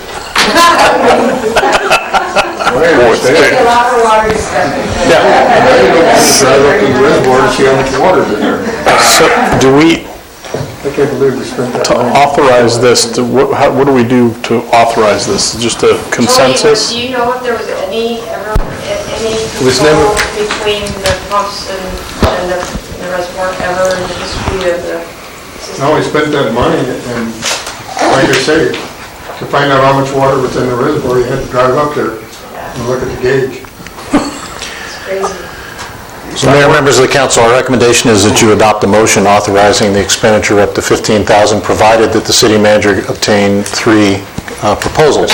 Under the purchasing ordinance, the city manager is allowed to purchase up to $5,000 with 3 proposals. We're asking for your authorization to go up to $15,000 in this specific case. So moved. So moved, as long as we have 3 separate bids. Yes. That's the second? Yeah, second, okay. All right, we have a motion and a second. All in favor, say aye. Aye. Aye, 4-0. Okay. Consider Resolution 2018-XX adopting Code of Ethics Policy Subcommittee Report. Chris, John? This has been primarily John's work. John's been the lion's share of the work on this. Yeah, so I just feel that I looked through the city codes quite some time ago. The council, as everyone knows, has issues, and I looked through the city codes looking for some guidance, and because we're trying to sometimes adjust people's behavior or monitor people's behavior, and how do we do this? We need a guidepost. We need a set of guidelines. If we're going to censor someone or kick somebody off or do something, we can't just do it willy-nilly. We need some sort of guidelines that gives it some grounding. And so I came up with a code of ethics that I think is aspirational. It's not a series of thou shall nots, although they're certainly in there, okay? But it's a series of thou shall. We shall try to do the best we can. We shall try to avoid conflicts of interest and be on our best behaviors and be prepared and come to every meeting and do all the things that your mother told you to do in kindergarten that we really don't do all the time. And none of us are perfect up here, so I'm going to have to try harder to hit all these points too, And I just suggest that we adopt it. It's short because you can go to other cities.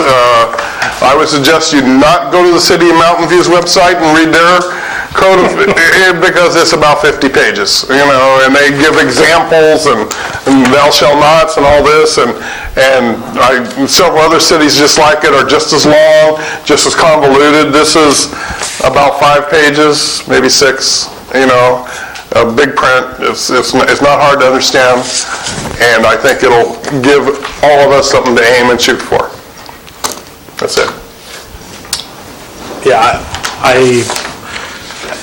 we're creating expectations.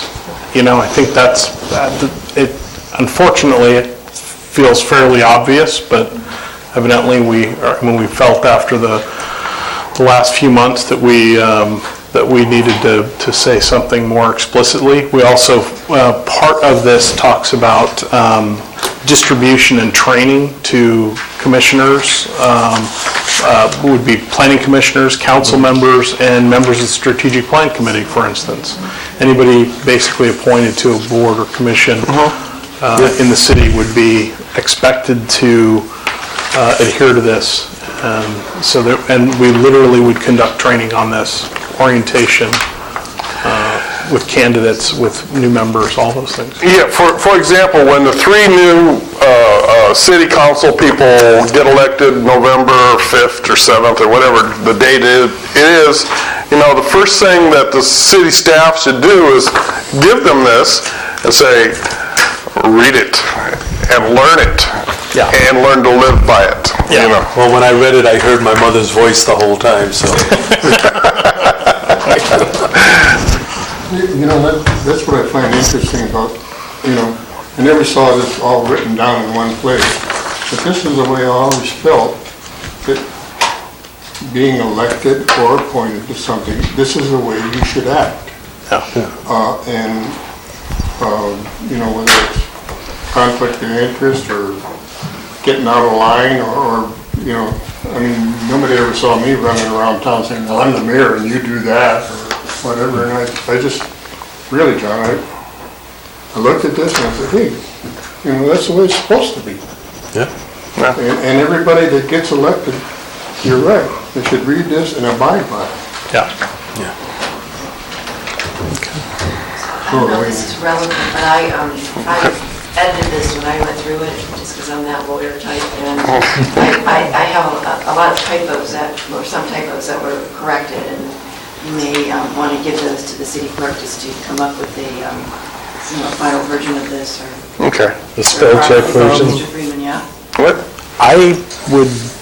I'll bet they've been corrected if you're... Oh, I have the version that was here for the staff report. Maybe not. In the agenda? Yeah, maybe. I know we spent quite a bit of time. We had formatting issues because this was lifted. This was lifted. Yeah, I lifted it. I lifted the format and then we changed some words, but anyway. I can give them to you. Yeah. Okay. It's like before and say, my God, I've been wrong all this time. Does that mean we should hold this over? Should we hold off on doing this till next month? Well, why don't we approve it and then have the changes made? Well, it's up to you. Well, I think we should hold it over if that's... We're just talking about punctuation and typing, right? Well, I don't know. I don't know what we're talking about. So. Well, I didn't see anything in there that... I didn't see anything, but it's all in my head. Okay. No, she's absolutely right. I think we should hold it over. Okay. Because I don't have that. I don't have. Okay. I mean, just the first 3 are significant. Thanks, Ted. All right, so we're going to just... so we need the reason why I like it is it's simple. For example, the third one says, public office shall be used for public good and not for personal gain. I frankly do not want to change that sentence, period. No. It's a good sentence. Our challenge is, as you read it, that's not the sentence that's in the packet, so that's... Okay. So, we're gonna, what's the... We're just gonna send it back to staff and put it back on next month's agenda. Okay. Yeah, are we in agreement? Yeah. Everybody agree with that? Hold it over? Okay, that's the direction to staff. Do we need, I guess we still need public comment, don't we? Yeah. Any public comment on our ethics? And don't just hold your nose, come on. Oh, God. Any public comment that you want to share with us? Is it going to be on your website? Yes. Yes. All right, I'm going to close the public hearing, seeing none, and we'll go to the next item, which is the removal of John Hopper from the Planning Commission with cause. Adopt a motion to remove from the table the agenda item, conduct a hearing for removal of Chairman Hopper from the Planning Commission with cause, and to conduct a hearing and consider motion to remove Mr. Hopper with cause. Oh, well. That's going to go to you, Chris. Okay, well, I have a couple of things I want to say. First of all, I met with Chairman Hopper and Vice Mayor Freeman last Friday. We had a long conversation. After that meeting, Tony came to my house, and we had another issue, this youth center that Darlene's been talking about. We had met the day before or 2 days before to discuss that, and Tony came by immediately following the meeting with you guys, and so I was troubled by the meeting, and there was a lot of emotion and thoughts, and so I talked to Tony briefly about it. He expressed to me that I should follow my conscience, basically. And then because of content from that meeting, I then went and spoke to Jim briefly, immediately following my conversation with Tony. We talked, and I went to Jim because some of the content of the meeting with Mr. Hopper talked about his concerns with things that Jim had done or said. Allegedly, what he says that Jim said or did, and I wanted to express to Jim my concern that this not be me pushing something that would then be damaging or of concern to Jim, and he expressed to me that, again, I should basically follow my conscience, and that he was not concerned about the things that had been said, that Mr. Hopper was alleging, basically threats and threats, basically. When I was told that, I thought that was a compliment, because I'm 75 years old. I didn't think I could threaten anybody. But we needed to disclose this because it would, I did have what I guess would be described as a serial meeting. So, but those are the things. I think so, yeah. Yeah, clearly that's, we needed to. I don't think it flies. I think it's a Brown Act violation. We just drop the whole thing and go on. Well, I think that's why we're disclosing it, so that we are curing any violation. Tony, would you say? But this keeps happening. This is the third time it's happened. Well, so what's happened, John? Brown Act violations on this subject. Okay? So I can't buy it anymore. It's repeated behavior. It's a habit now. So we've just got to move on. Okay. So Tony, would you do you have anything to add to what I said in terms of what we discussed? No, I just thought, the only thing that I found interesting came out of that meeting, I just happened to walk into City Hall, and I guess you guys were breaking me up. Yes. And I was told to expect a call from John Freeman, apologizing. And I went, what did John do? They were mistaken. It was to expect a call from John Hopper, which I never received.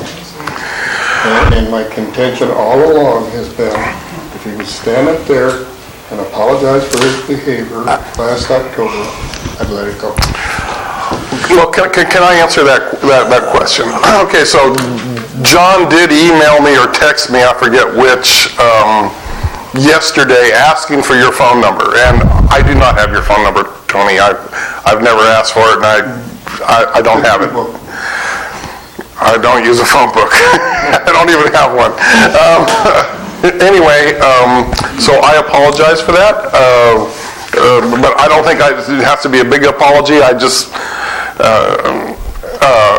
I was at the meeting last Friday. I don't think there's any threats made or anything untoward. I think there was lots of apologies that went back and forth. I think that needs to be disclosed. Lots of apologies. You know, how a person takes an apology is it's up to each individual. How sincere it is up to each individual. And I can't be judge for Chris or Tony or John, but there was a lot of apologies going back and forth, okay? And so my little speech, other than there's lots of Brown Act violations going on, and I'm not really comfortable with that, never have been, is that I'm asking the council and eventually the public to give me a chance to, and I don't mean to be condescending, but to try and manage a certain person, okay? You know, I didn't do it before. Maybe that's my bad, and I will apologize for it, although I don't feel I should. You know, it's not necessary, but I will try and manage him a little better. Give me a chance. I work hard at this job. I will tell you that. Well, can I throw one thing in? I never saw any of these emails before they showed Can I up here. point out that we haven't untabled the whole issue, so we're getting, I think, a little deep into this without deciding that we should even be talking about it at all. My comments were that because this is on the agenda, that I did have the two discussions, I needed to disclose that and put it into the public record. I've done that, so I think, from that standpoint, that's clear. As to removal from the table, as you mentioned, Mr. Hopper apologized to me for a variety of things that have occurred, and however, I feel that I have to separate my personal feelings from my duties as a city council member, and for that reason, I make a motion to remove from table the agenda item to conduct a hearing for removal of Chairman Hopper from the Planning Commission with cause, so that we can hear that item tonight. And I call Brown Act violation, and we can't do it tonight. Question. Yeah. If a majority of the council agrees to remove this from the table, and then we decide to, whatever, is that it? Is it over with? It can be, sure. So if you remove it from the table, you then have to have a hearing.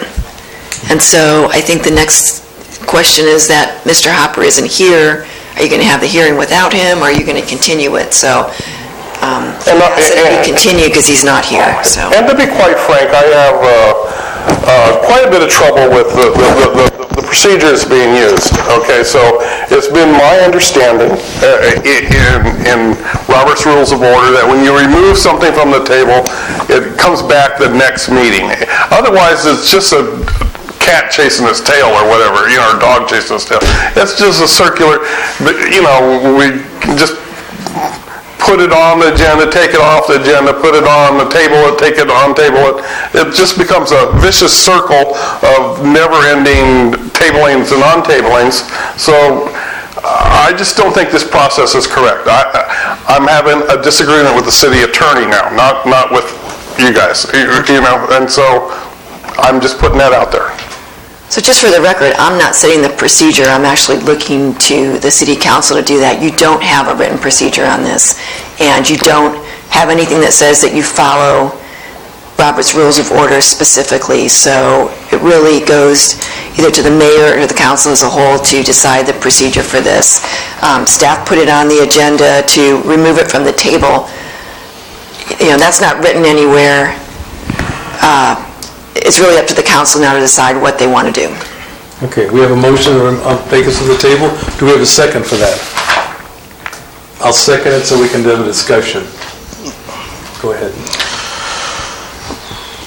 Well, I think this issue began in October, so we're talking about November, December, January, February, now March. We're 5 months into this.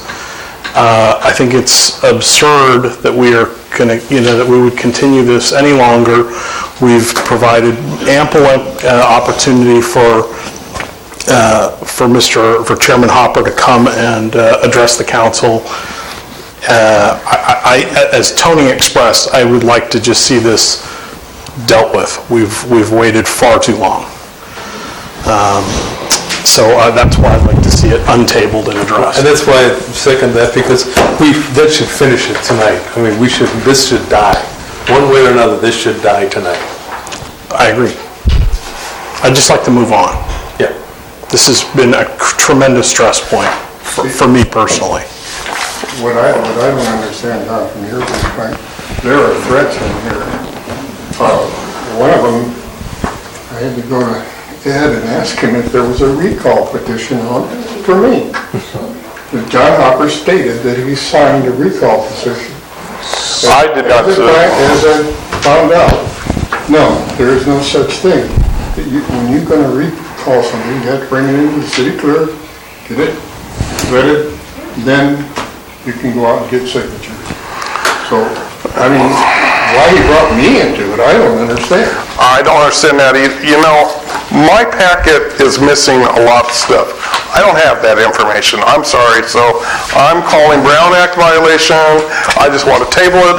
I want it to go away. Also, just let it, we've all agreed that he runs a good planning commission meeting. The planning commission is functioning very well, and we're trying to throw grenades in it, and I'm just sick and tired of that, and I'm not going to let it happen. I know I'm being a jerk to you. No, not at all, John. Well, we have a fundamental disagreement. I respect that. Before we open this to the public, because we have to open it to the public, did we get it off the table? We had a motion in the second, we had a vote? But we didn't have public comment on the motion. We need public comment on the motion, do we not? We didn't have an action on the motion. We have not even decided if we're using Robert's Rules of Order, which if we're not, then this is anarchy, okay? So this is the way the thing runs. Well, we'll sell on. So, Deb, we need public comment, Technically, correct? before you vote on this motion, you need public comment, though it's just on the issue of whether to take it off the table to hear it. Right. Or, you'll have the chance, if it goes to a hearing, then to talk about the issue. Right. This is on whether the city council is going to, it's tabled, and whether the city council is going to hear this item tonight. And if we're doing public comment, which I am completely in favor of, we're following Robert's Rules of Orders de facto. I'll just put it up. We're following part of Robert's Rules of Order. Well, we need to go all in, okay? John, I believe we're following the Brown Act in that case. Not yet. You will get a chance.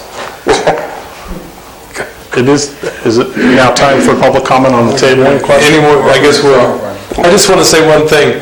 I also got those things from Mr. Hopper, and today as I was sitting down to lunch, I had a phone call from him, which I did not answer, and he left a message which I did not play, because every time I have ever interacted with Chairman Hopper, he has told lies. And I will not ever deal with the man without more than one witness with me. So we will now open it for public hearing. Public comment. Public comment. Rachel, would you like to speak to this portion? I'm not clear what it is that we're supposed to, what we're restricted on. The question is, do we take it off the table and discuss it? And have a hearing. And have a hearing. Or do we not take it off the table and let it sit where it is? We'll give it a shot. So also, I just want to say before you speak that the record is going to be at the hearing. So if you have something to say about Mr. Hopper, you should wait till the hearing. This is about a procedural matter. So if you want to put something on the record, now is not the time to do it. Now is the time to tell the city council, I want a hearing, or I don't want a hearing. Okay, you have already started in raising expectations for our city officials, working to implement the Code of Conduct and Ethics. Removing the chairman of the Planning Commission from the Planning Commission is a good follow-through for raising expectations to the city officials. Yes, everyone has a bad night or makes mistakes, but when there is a pattern, then it becomes problematic. You have documentation of his inappropriate behavior and misrepresentations. Do what you have to do to restore credibility to our city government and representatives. Be brave. Have the courage to remove John Hopper from the Planning Commission, restore San Juan Batista's credibility. Thank you. Another public, Well, I'd like you to take it off the table so that we can have a hearing on it. okay. Any other public comment on taking it off the table or not taking it off the table? My only comment is that you stay focused on the solution. You've introduced the ethics, and that sounds like you're moving towards the solution. The question right? is, do we take it off the table? Right, so what I'm saying is that if the solution is making sure that you have ethical guidelines, is that the reason why we're having the hearing? Or is the solution is to replace, your chairman of your planning commission? I don't want to recommend to you what the action to take. I just want you to focus on what the outcome is, the solution that will positively impact us. Instead of bickering amongst each other, try and find the solution and then take action from there, please. Thank you. Any other public comment?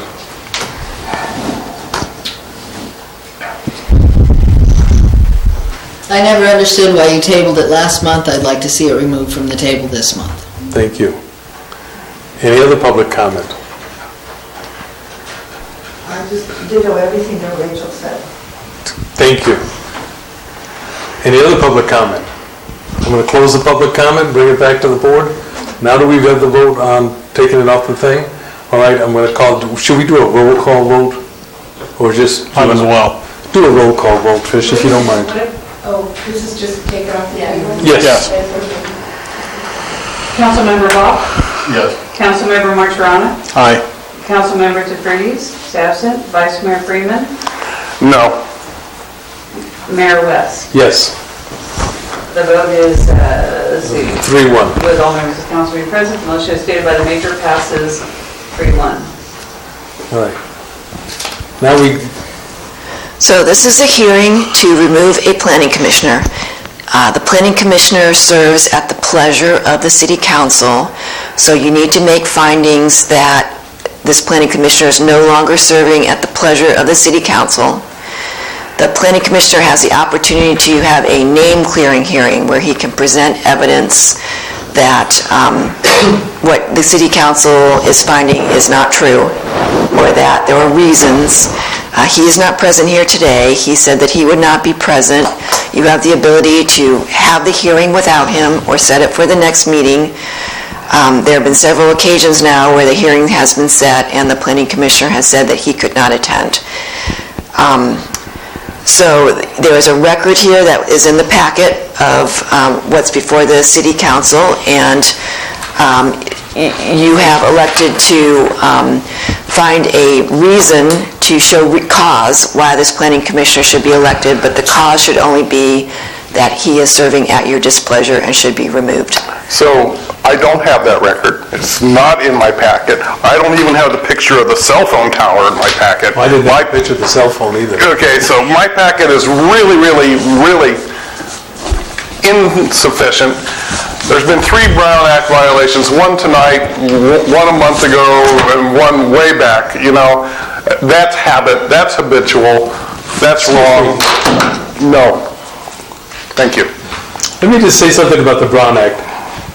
We've been sitting as a council for 3.5 years now. There's only been one issue that became a violation of the Brown Act, and that was because we sat in this room and the most weird thing I ever saw happened, and I didn't know what to do about it. I'd never seen it before. I talked with Tony early on. I talked with other people. What do we do? I mean, I don't know what to do. And so it's the same issue because it's so unique and unpredictable. But there has been no violations of the Brown Act on any other subject except Chairman Hopper's behavior on the 24th of October. I never said there was. I said there's been three separate and distinct violations. And so this, to me, is just a rush to judgment. What's the second violation, John? You now said there's 3. Yeah. January 3rd, 2018, Mayor West sent out an email to all 5 of us at one time. Yeah. That's a Brown Act violation. I don't believe that's true. Not necessarily. I mean, we did disclose it on the record, and it wasn't, nobody else replied to it, so it did not start a discussion. The state code says you have 133 days to reply to it. I'm replying to it now. It's within it's day 67. Okay, so let's just be clear, John. The 2 violations that you referred to in the past were made by you. I guess so, yeah. Thank you. Yeah. Just want to be clear on that. So, yes, I am using process to get my way sometimes. Okay? Okay. I own up to it. I'm transparent about it. Okay? Well, I think we've all been I transparent about disclosed tonight, so I think that was pretty transparent too. How does tonight's meeting become? No, I spoke to you, and then I spoke to Jim on Friday of last week. Yeah. And that, I believe, does constitute a Brown Act violation. So we disclosed it. That's what I'm saying. We've cured it by disclosing it and discussing it here tonight. It goes away. Yeah. That's my understanding. I'm not certain that's true. Okay. If you have a hearing tonight, then he is removed from the planning commission. No, the Brown Act violation. Yeah. The disclosure earlier about that. Right, you can cure by putting it on the record, and I think in the instance where the mayor mistakenly put reply all when he responded to an email, I believe I told staff to put that on the record. I don't know if it happened or not, but we're talking about the conversation I had with yes, two of them on Friday. You can cure your Brown Act violation by putting it on the record. Okay, so in your judgment tonight, I've cured that violation? Yes. Thank you. All right. Okay. So, now what do we do? Now we're going to have a hearing. Yes, the hearing. So, and I realize that Chairman Hopper's not here, but this has gone on for 5 months, and I believe he actually has been in town when we've had him just chose not to be here. So I'll begin. I have 5 issues with Chairman Hopper. He represented himself as a council member to Level 1 Security in May last year. He appeared in his official capacity at the Parks Planning meeting. In my judgment, he appeared to me to be intoxicated during that meeting. At the October 24th City Council meeting, he appeared to me and many people in the room to be intoxicated. Number 4, he has lied to me on a number of occasions about the circumstances related to the first 3 items. And number 5, he has threatened lawsuits and otherwise, in my judgment, tried to intimidate the council and individual council members to make this issue go away. And I have a variety of documents, if you guys want to look through them, including well, it doesn't matter. So those are my 5 issues. As I said, John did apologize to me, which I personally appreciate. but after discussing it and reflecting on it, I felt like I had to separate the personal from the council, and I think this is in the best interest of the city, that we remove him from the planning commission. So I'm not gonna disagree. I'm not gonna argue those points of his bad behavior, because I think they're reprehensible. I don't like them either, but I guess I value a good running planning commission more than his bragging on outside of daisies about whatever he thinks he is, you know, and those comments, and however untrue they are and however horrible they are all cascade down from another bad habit he has, you know, and so, but, you know, 12 of our presidents were fall down drunks. I'll let you know. And, you know, and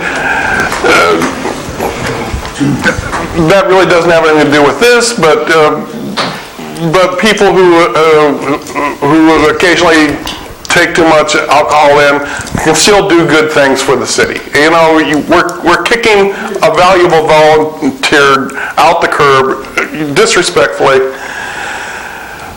you know, for behavior that I told you I would work on with him, okay? And I think I just deserve a little respect and a chance to do that. That's all I'm going to say. Okay. Well, John, you do respect that your ethics program was good, and he violated almost all of it. And the thing of it is, I don't care how good he is, if he represents the city. He represents a city, and it's not a representation that I'm comfortable with. Okay.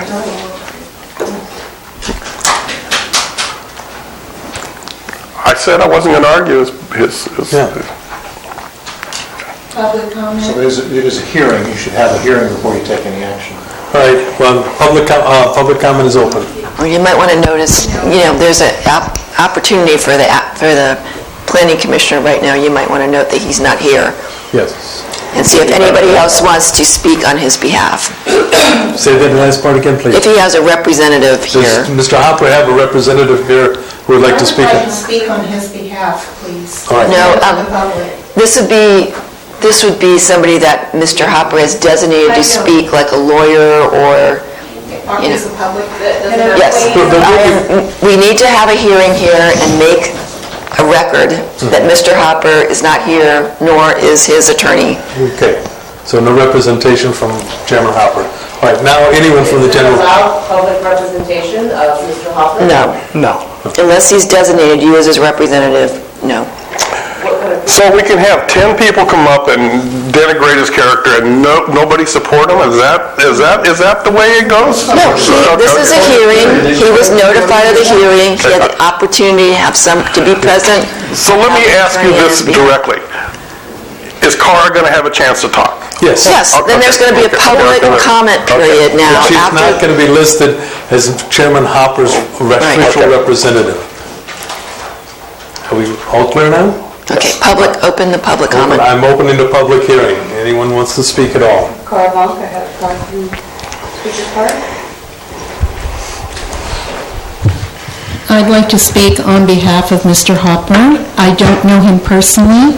I've not discussed with him this matter that's on the agenda today, but I do attend many of the Planning Commission meetings, and he is an excellent chair of the Planning Commission. He knows how to handle the meetings. He gives the public a full opportunity to speak. He knows how to summarize their concerns. He deals with them. He dealt with the Copperleaf matter, you know, the design guidelines and all of that kind of thing. I was there. I was really impressed with the way he handled that. I think he's an excellent planning commissioner and chair. I was not at this meeting before the city council where apparently he showed up inebriated, but as I understand it, he was there as a member of the public and not in his official capacity. I've also reviewed all the things that were in the binder, supposedly that would somehow constitute good cause, and I didn't see anything in there. You know, what is the good cause? He did it appear inebriated, but he wasn't operating in his official capacity. He identified himself and spoke as the chairman of the planning commission in both of the meetings that are referenced. Okay, well, I'm sorry, but I wasn't in attendance. Sure. You know, he's apologized. There's a letter in the materials with his apology, and I think you should give him another opportunity. As I mentioned, he's an excellent chair of the Planning Commission. Accept his apology and move on. You are now adopting this code of ethics, which you should give to him to read, and hopefully we can let bygones be bygones and let him do his job. Thank you. Thank you.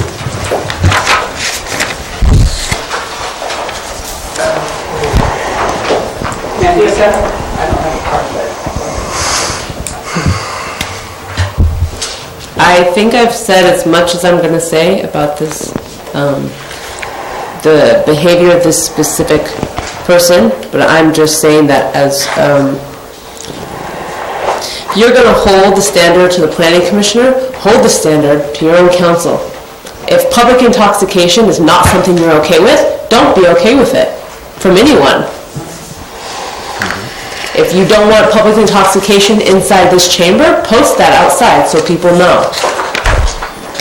Right? Because having this, it's okay when one does it, but it's not okay when the other does it, it means that you as our leadership, as our government, are not united.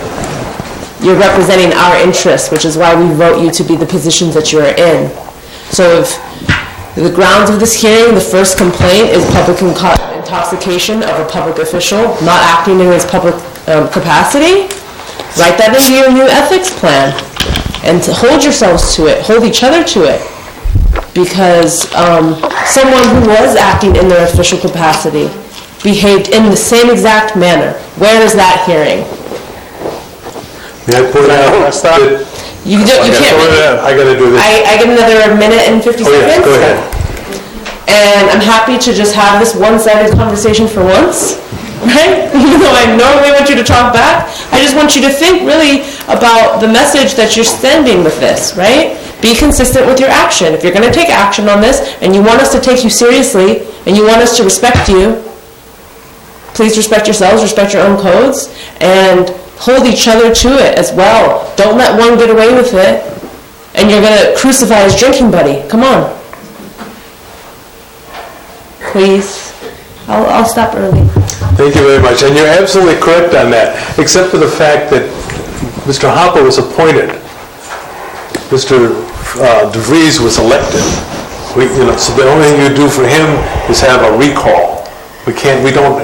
That's not up to us. We have no, there's nothing that we can do in those circumstances. That's not true. That we can censor, we can take away committee, we can, okay, but John, that's not true. We can do Yeah, things. but don't waste my time responding to her. I'm not responding to her, I'm telling him we can do things. Yeah, that's not exactly what I said. Okay, no, that's Is there any exactly other what you public said. comment? Jolene, you got to get cable. Sorry. I think Deborah made it very clear that the planning commissioners serve at the will of the council. And that's really all that needs to be said here. If the council is not pleased with the action of any of their planning commissioners, as I told you earlier, I was off the council because they redid, or off the planning commission because they redid the entire way of picking their planning commissioners. And I was fine with that, especially because they were bringing in people from the Historic Resources Board, and combining them with us, and I didn't have experience with Historic Resources Board, so I was happy to have some of them take our places so that we had some of both. But that's neither here nor there.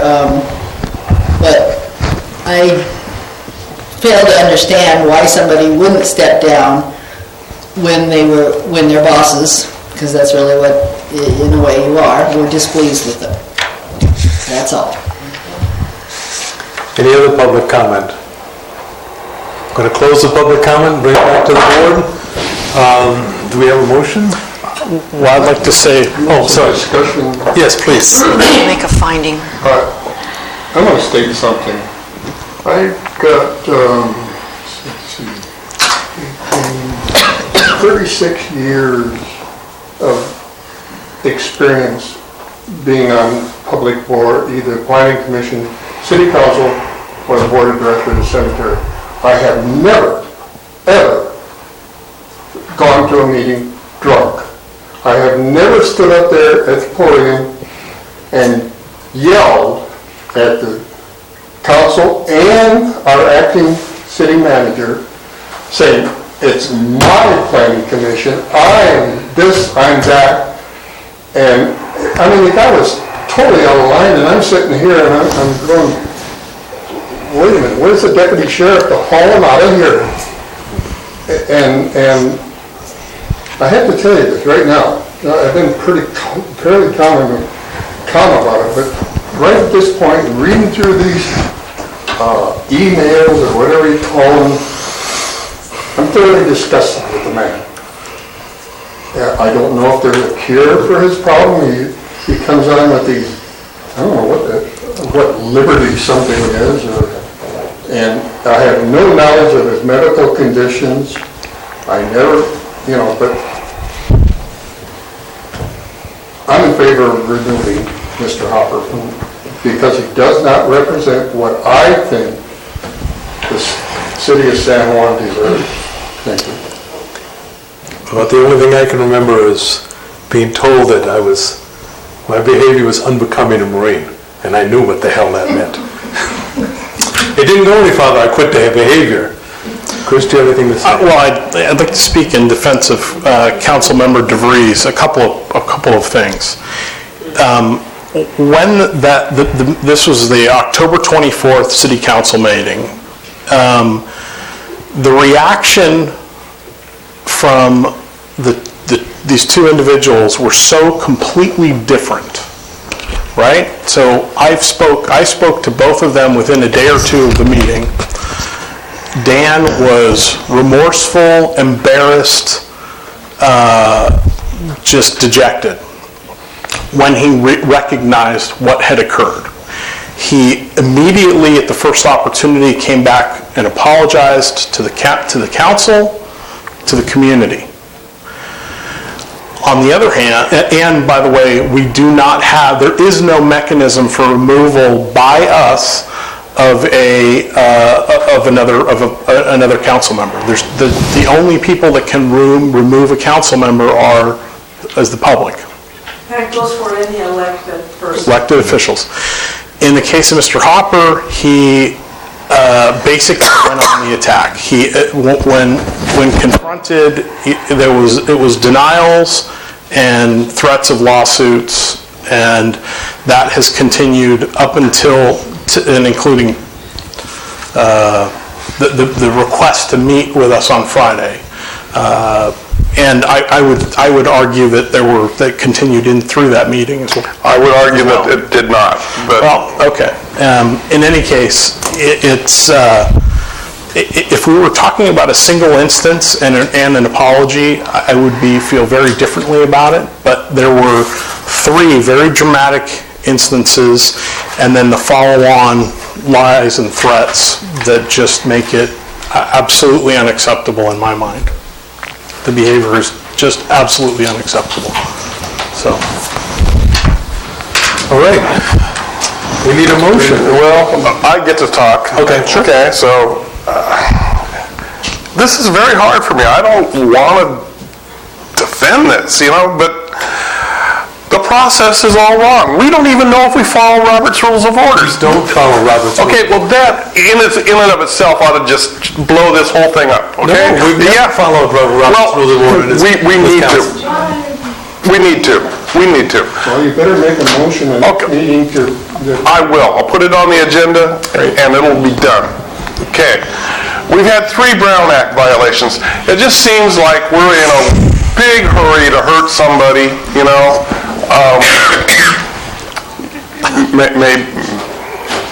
It's just... I'm searching for the right words because I don't know how to say it, but it's just not right. You know, he does a good job. He has issues, he has problems, and I freely admit that, and I can't defend him, okay? But I will defend Chris against any threat that John throws at him. I'll get in between you two, you know? Come on. I'll help you out. I'll help everybody out. I'll manage John Hopper. No, you can't. Okay. Well, any more comment from this council? We need a motion. I move that we remove John Hopper, Chairman Hopper, from the Planning Commission for cause, or with cause. Is that appropriate? I'll second. Yes. Okay, we have a motion and a second. Trish, you want to do a roll call vote on this one so it's no ambiguity? Sure. Councilmember Bach? Yes. Councilmember Mark Torona? Aye. Councilmember DeFreeze is absent. Vice Mayor Freeman? Brown Act violation, no. Mayor West? Yes. All members of the council being present, the motion is stated by the maker passes 3-1 and Liz is absent. Thank you. All right, next item. Can we direct staff to send Mr. Hopper a letter rather than him just seeing it on CMAP or... Good idea. Or, you know, hearing it from someone in the public. Thank you.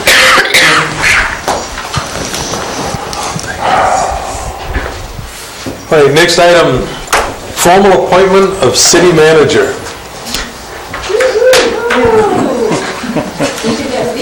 Yeah, but she's going, I don't want this job anymore.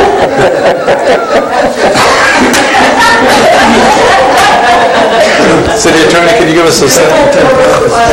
No, we're done.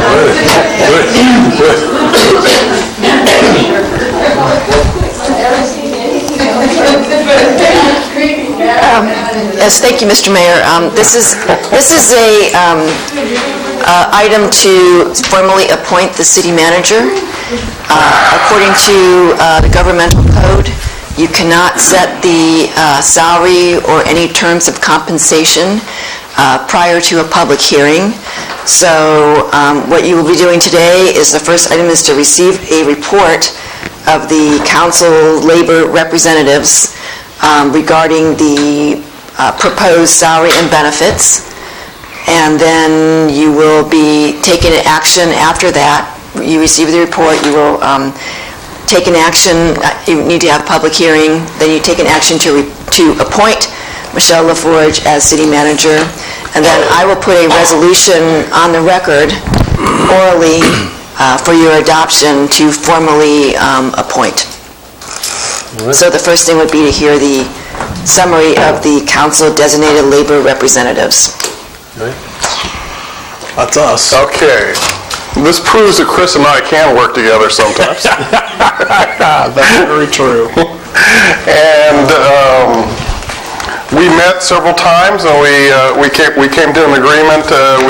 We met also twice with Michelle, and we came to an agreement on salary and terms of the contract. So it's basically, you want to read the terms? I got my notes. Yeah, you go ahead. Okay. So the effective date would be April 2nd and run through the fiscal year 2019. The base salary is... No? No. you were not going to do the contract. At will, we're at will. I apologize. So, beginning on April 2nd, some of the criteria or some of the evaluations take place at the end of the fiscal year 2019. Is that correct? Correct. Okay, thank you. We'll get there eventually. So it's a base salary of $120,000, a $500 a month car allowance. Do we talk about all of these things? I'll The put them in vacation? Yes. Okay, so 6 weeks vacation, a 6-month severance package, annual review for compensation and performance. Again, that's at the end of the fiscal year 2019. And additionally, a 4-component bonus for a total of $20,000 based on very specific deliverables. And I think we're going to nail down some of the specific language in conference after. But essentially, they are 2 of 3 of our state compliance, water compliance orders must be lifted. 2 directors, Director of Public Works and a Director of Community Development will be hired. The city will finish the fiscal year on budget, and we're developing a capital improvement plan that has goals by year in different project categories, and 80% of each category by year must be that's assigned to that year, the fiscal year, must be completed. And each of those is a $5,000 component, so that's a total of $20,000 potential bonus. And I think that's everything. Oh, there's no contribution for retirement, and no medical, dental, vision, no other benefits. And that's only if you can show that she has it, because state of California says you have to have health insurance, right? Is that? This is a negotiated contract, so she can come in without the benefits. Yeah, the state of California does require you to have health insurance, or they give you a penalty, I believe, or IRS. She can do that. Okay. So I think that covers it? Yes. Okay. Now we adopt a motion? You take it out to the public for public comment. Oh, God. Okay. You're not going to get away from that. That's everything, Jim. Public comment. Open up for public comment on the appointment of the city manager.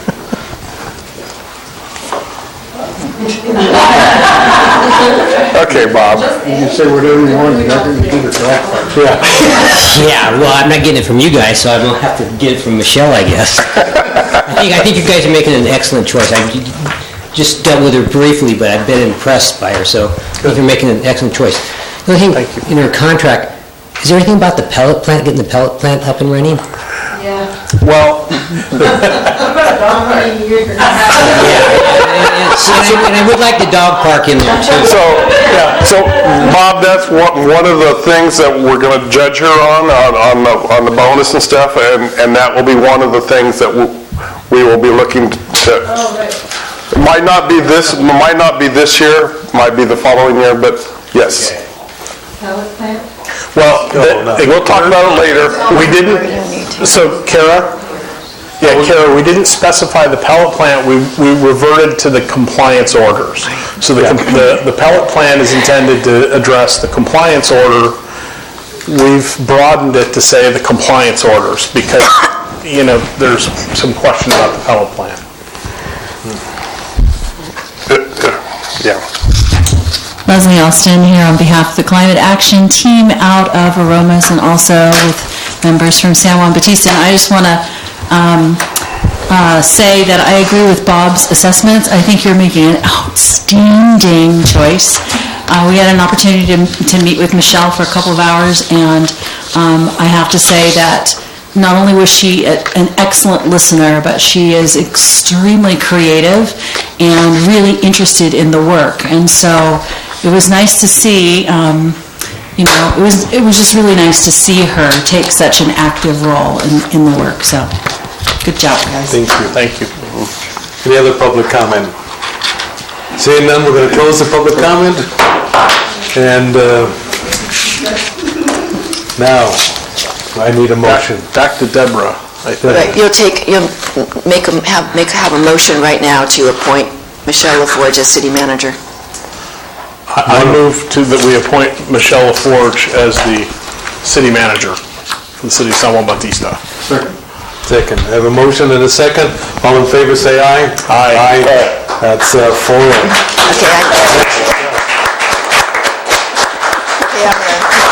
I didn't know we were going to pay her. I need to put the resolution on the record now, so. I need to put the resolution on the record. Okay. Okay? All right, this is resolution, okay, this is resolution 2018-12. 2018-12. Okay. Whereas the city requires the services of a city manager, Michelle LaForge applied for the position, was interviewed by council members in December 2017. Her resume and qualifications were reviewed and references were considered. In order to gain additional experience, the interim city manager appointed LaForge as assistant city manager / public works director and provided her with support during her transition to full-time city manager. The city council determined that LaForge is now trained, experienced, and competent to perform the special services of city manager as specified. Therefore, at this regular meeting of March 20th, 2018, the city council approves the appointment of Michelle LaForge to serve in the capacity of city manager, and the mayor is authorized to execute a contract for city manager services. The terms for compensation are reportable, and they are: for the services to be performed, the city shall pay LaForge a salary of $135,000 per year, a car allowance of $500 per month, and 6 weeks. 120. Okay, I'm sorry, 120. I'm sorry. 120. $120,000. Sorry. Man, she's a softer touch than I am. Okay, $120,000 per year, a car allowance of $500 per month, and 6 weeks of paid vacation. The employee, LaForge, has the opportunity to receive additional compensation in the form of a one-time bonus of up to $20,000. The City Council and LaForge will jointly establish detailed criteria for payment to LaForge of a one-time performance bonus of $5,000 per goal for accomplishing any of the following goals. 1, 2 of the 3 existing State Water Resources Control Board compliance orders are lifted. 2, a Director of Public Works and a Director of Community Development are hired and pass their probationary period.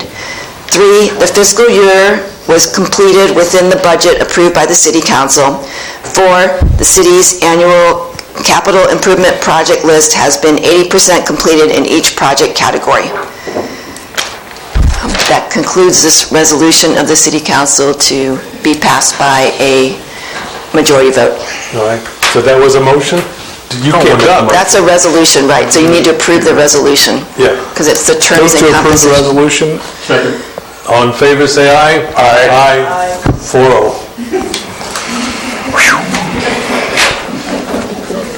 She's going back, I was at $15,000.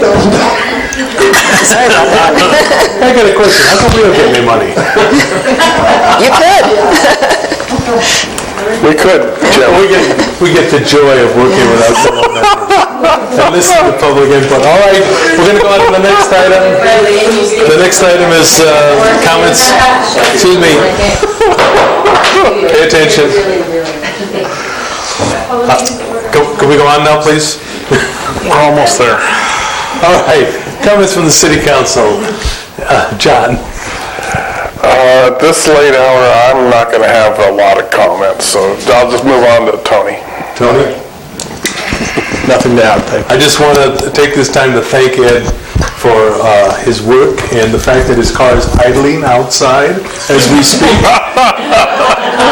But I really want to thank you. I mean, Thank you very much. You pulled up.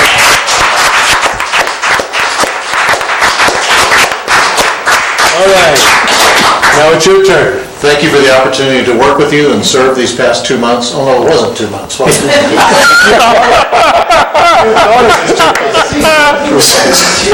months and 1 year. I enjoyed working with the community, enjoyed working with the staff, and particularly enjoyed working with the council. Thank you. Thank you.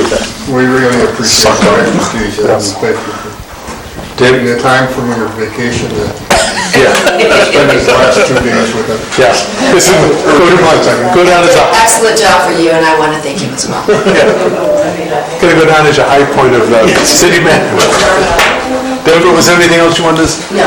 Thank you. Move to adjourn.